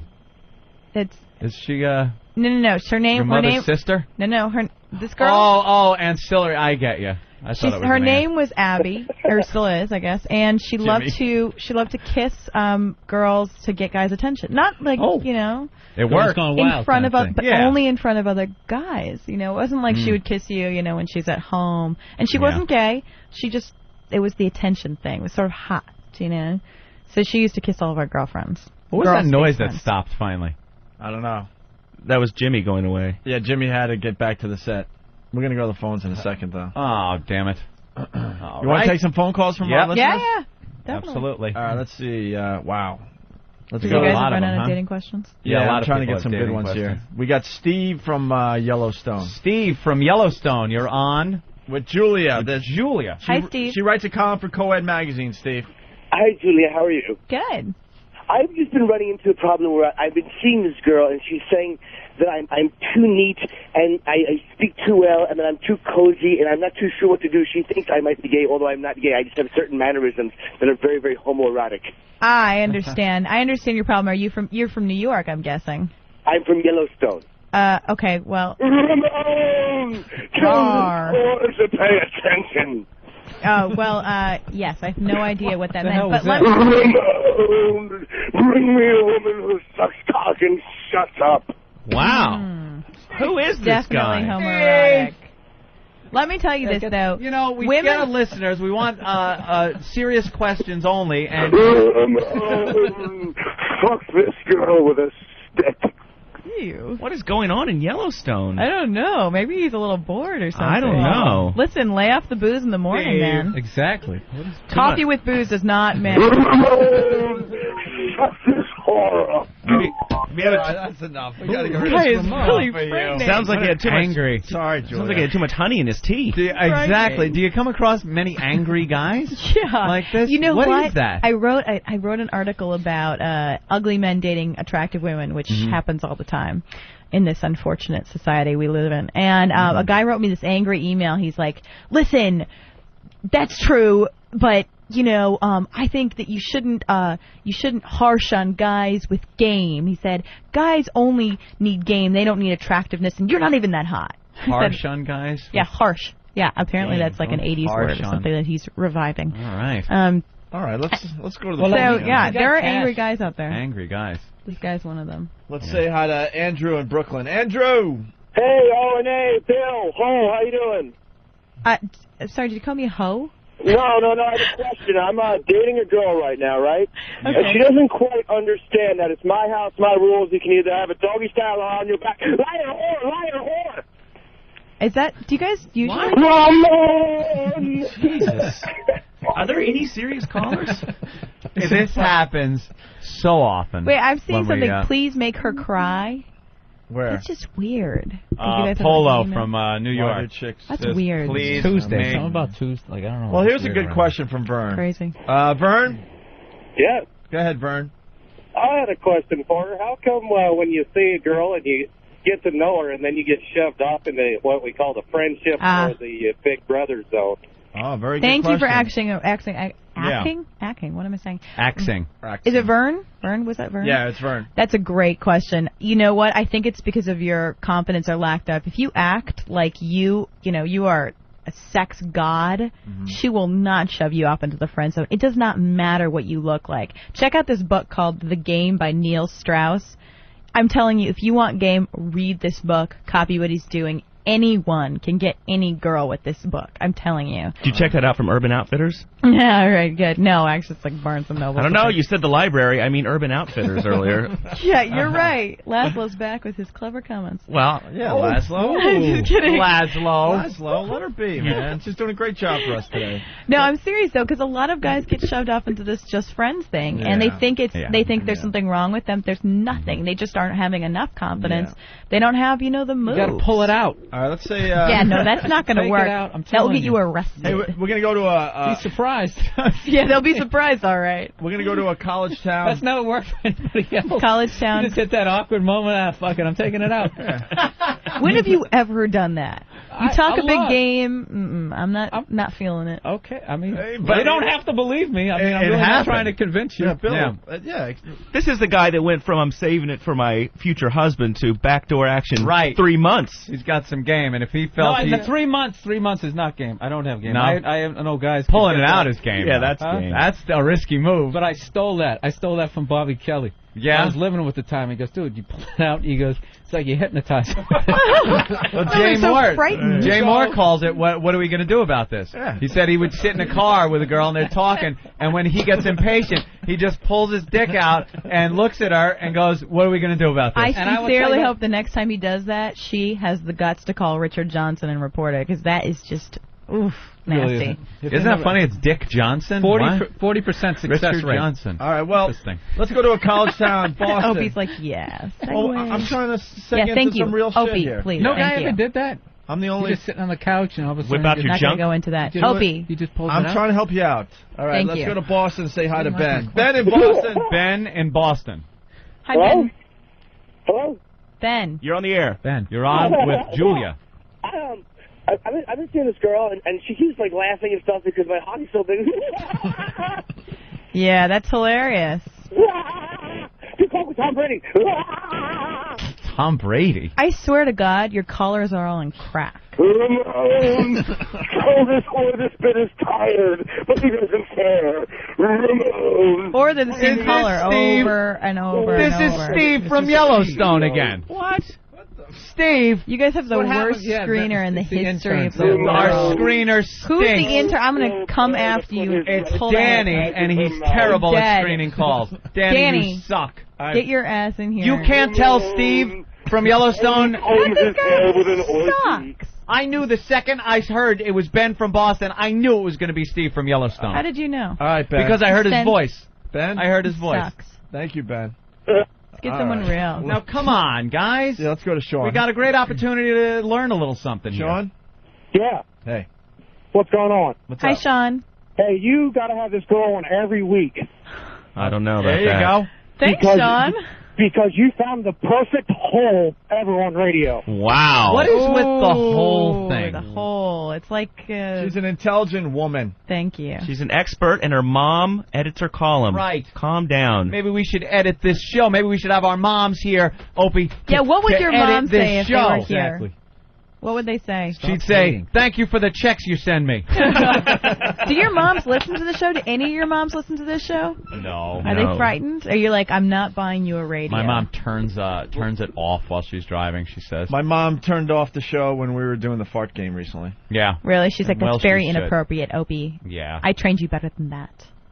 Did she say that? She like, I'm humiliated? Again, I'm just switching segments. Yeah, Next thanks. segment. That has nothing to do... No, don't take it personally. No, it's fine. Nothing fine. to I'm do gonna with cry, make a, listener happy. Crying. Let's say hi to Jammer. Hey, what's going on here? What's up, Jammer? Joey, I got a question for you. I'm a truck driver. Is it inappropriate to grab a girl by the back of her hair, and when she's going down on you, just keep jamming it in there until she gags? That's a good question. Yeah, until she gags. I don't think you want to kill, the girl you're hooking up with. It's but not it's hot. Really, is it hot? It depends on, is she into the sort of like force thing? I think some women are into that. It's sort of hot to have a very aggressive man. Well, she's into it until I let her go. Is this a lot lizard? Wow. Ugh, that's sort of weird. I mean, honestly though, like if you want an honest answer, you just want to sort of, fuck around. I don't know. I can't tell. It seems like all the callers want to fuck around. But I think if she's into the aggressive foreplay, then yeah, but like don't hurt her. I mean, she's not going to give you good head if you hurt her. My God. Making her gag, not a good idea. Yeah, is it true the difference between like and love is spitting and swallowing? Yeah, actually, that is true. I like that. I'm going to use that. Nice. Oh, okay. There you go. That's guys. Oh, I'm out. All right, we got a call from Jersey, Henry. Hello. Henry. Hey, how are you guys doing? Hi, Henry. Is it Henry? It's Henri. Henri. Okay, we don't know. Yes, okay. Hey, French. Now, the French are known for romance and love, right? Are you French, Henry? Well, I think that's pretty obvious. I wanted to ask you a question. Since he was talking about the I want to ask you a question. I want to answer it immediately. I want to ask you the question. Since the French are such good lovers, as you were just told, I have a woman who I'm talking to currently who maybe, she doesn't understand how much of a good lover I am. Oh. So what I was asking, Kant, is like, when I'm having oral sex with this woman, she doesn't exactly take it all the way down to the testicles. I'm wondering, is there any way I could get her to maybe do that? You have I'm sort of confused as to how this has anything to do with you being a good lover. I mean, if she's not noticing that, maybe you're not a good lover. I don't know. That having been said, you do realize that the most sensitive area of the penis is actually the tip, so I'm not really sure why you want it all the way down. Well, no, because the shaft, obviously, to me, is the most sensitive To the part. French, the shaft is very sensitive. Is that it? What, Kant? I'm trying to ask you, how can I get these women to... I don't respond to the C word, so... What do you talk? What do you talk? What are you saying? I'm trying to... this woman's a bitch. All right. Wow. Oh. Just because, That's a little harsh. Why does this happen? That was brutal, actually. I think there are a lot of men who have issues, maybe they're, with their mothers originally or something. Right. I think the new round of interns may not be as good call screeners. Interns are going to get beaten. Let's say hi to another trucker, Chuck. Hi, Chuck. Hey, what's going on? Hi. Chuck, do you Serious respect question women, here. hopefully? How does a 55-year-old man like myself go around hooking up with like a 15, 16-year-old girl? What do I have to do? That's a good question. Honestly, can you just raise the age like 3 years so you're legal? Because that will get you in jail. Yeah, but, hey, I'm on the road. They'll never see me again. Well, 15, that's a little disgusting. But is honestly, it consensual? 18 is, well, what's with the focus on that? I'd go for 18. I'd go for college, I mean, honestly, why take it younger than that? That's sort of gross. But if you're 55, you said? Yeah. Yeah. I don't know. I mean, maybe take them out to nice. Most of the girls I know are not interested in men that old if they're 18 years old. However, I mean, maybe you get to a college town and maybe not a truck driver. Maybe if he had some cake. Depends on what college. Hollywood. Yeah, maybe a little Hollywood. money. Yeah. Hollywood, right? Hollywood. Yeah, I know. The old story, like my sister's a hooker and stuff, and should I tell her about my other brother that's a truck driver, right? You drive the truck by the schools. You ask them if they want to see what the sleeper cab looks like. And once they're in there, and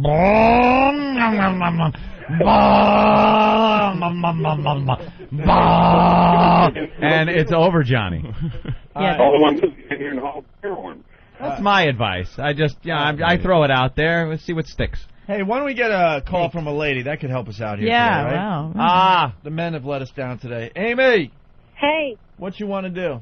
I just have a question. Like, I like giving my husband head, but, like, every night when I do it, I want to swallow, but, like, his mind over matter just won't let me. Yeah, I hear you. Like, how can I get over that? Because I know he really wants it. You know what I think is a very effective tool? Having a Kleenex. No, I'm so serious. First of all, if you're doing it with the room dark, have a Kleenex nearby, spit, and then say you swallowed. Very effective. Really? Or if you're doing it in the shower, he will never know if you just sort of let it dribble out. I'm telling you, that's the way to go. Lying. So this is your relationship advice. Lying. About this small thing, you know what? It is very effective. And have you guys ever tried to swallow it? Oh, I don't think so. So it's next just, time? Knowing it's going to go down my throat disgusts me. But it's like right now, like when I think about it, it's like it turns me on. Yeah. But you don't swallow the goo then? when it actually happens, like I just can't do it. I have to finish it off. And Julie, you don't go that far with that? I can't do it. Well, I think who was that who said it's difference between like and love? I mean, when it's with your husband, it's one thing, you know. I really I know what he's eating, so I know what's going in there, but oh dear God. Hopefully lots of I think if you just think about if you focus on how hot it is and how much you're so into it, and then just pretend like you're swallowing pills. I don't know. I mean, that's very effective. Swallowing pills. Yeah, more why not? Percocets, please. Some water. That's hot. Dear God. You know what I like to do? If the girl does spit it in the tissue, I like picking up the tissue and eating it. Yeah, it really gets the girl. I really like going. Oh yeah. I like the angry pirate. And what's the angry pirate? It's where you shoot a load in her eye and you kick her in the shin so she hops around. You guys have serious issues. You with need one a eye lot of shut, therapy. going, arr, arr. Well, thank you. Thanks, Amy. All right, yeah. Amy. Happy swallowing. You know something, though? I think this is an exchange of knowledge right here. As we get an education from you about the girls' side of the whole dating thing, you're getting a crash course in what guys are like when they're alone in a room with other guys chit-chatting. Yeah, Unfortunately, when they're sitting across from you at a table like that. in a restaurant, no, they're the same guys. That writer on Friends who sued because she was hanging out and all the writers were going, hey, what if Monica got raped and Baja just kicking around ideas and that's seriously, though? That's like really fucked up. But the guys that you sit across from do it. at a table, at dinner, that are being all nice, they're the same guys that are on that phone right now calling with horrific things. Dear God. Isn't that awful? It does make you worried. You know, I think I'm a pretty open-minded person, but there are certain things you just don't joke about. You know, molestation, rape. I don't think that's like... Those are the things you joke about, but then what are the bad ones? Who's that? That's terrific. That's one of the engineers. Oh, the engineers in the studio. Oh, my God. Isn't that horrible? Yeah, that's pretty bad. Yeah. No, I'm serious, though. I mean, like, there are lots of things that you can talk about with sex and that kind of thing, but that kind of stuff is just wrong. You don't have to go to, like, you know, when I go out on date, it's an Amber Alert. An Things Amber like Alert, that, yeah, that's disgusting. not funny. Yeah. It's it's bad. really sick. It really. I'm actually being quite serious. Who is that? I think it's Super Agent Bob Eatman laughing at Although everything. I do like this Nintendo, old school Nintendo music. Very I have good. the old school Nintendo at home. Yeah, actually, That's what it's it is. huge conversation piece. Guys love it when they come over. They're like, this sweet. lets us know we have mere minutes left in the program. I know you guys are all crying. You're like, please make her this leave. was a great segment. I think you did a great job. Yeah, you look excited, Opie. What? You're like, Opie. This is why we... What happened? Gene Simmons, no show. Brad from the Islanders, where was he? Laszlo, who gives a shit? Laszlo looks like someone. Who does he look like? Laszlo? He's famous. No, seriously. He does all the voices. I usually for get GTA. Kid Rock. Yes, that's I usually get Really? Kid Rock. That's it. Yeah, like Kid homeless Rock. people will stop and say, you know, can I have some money? And I'm like, no.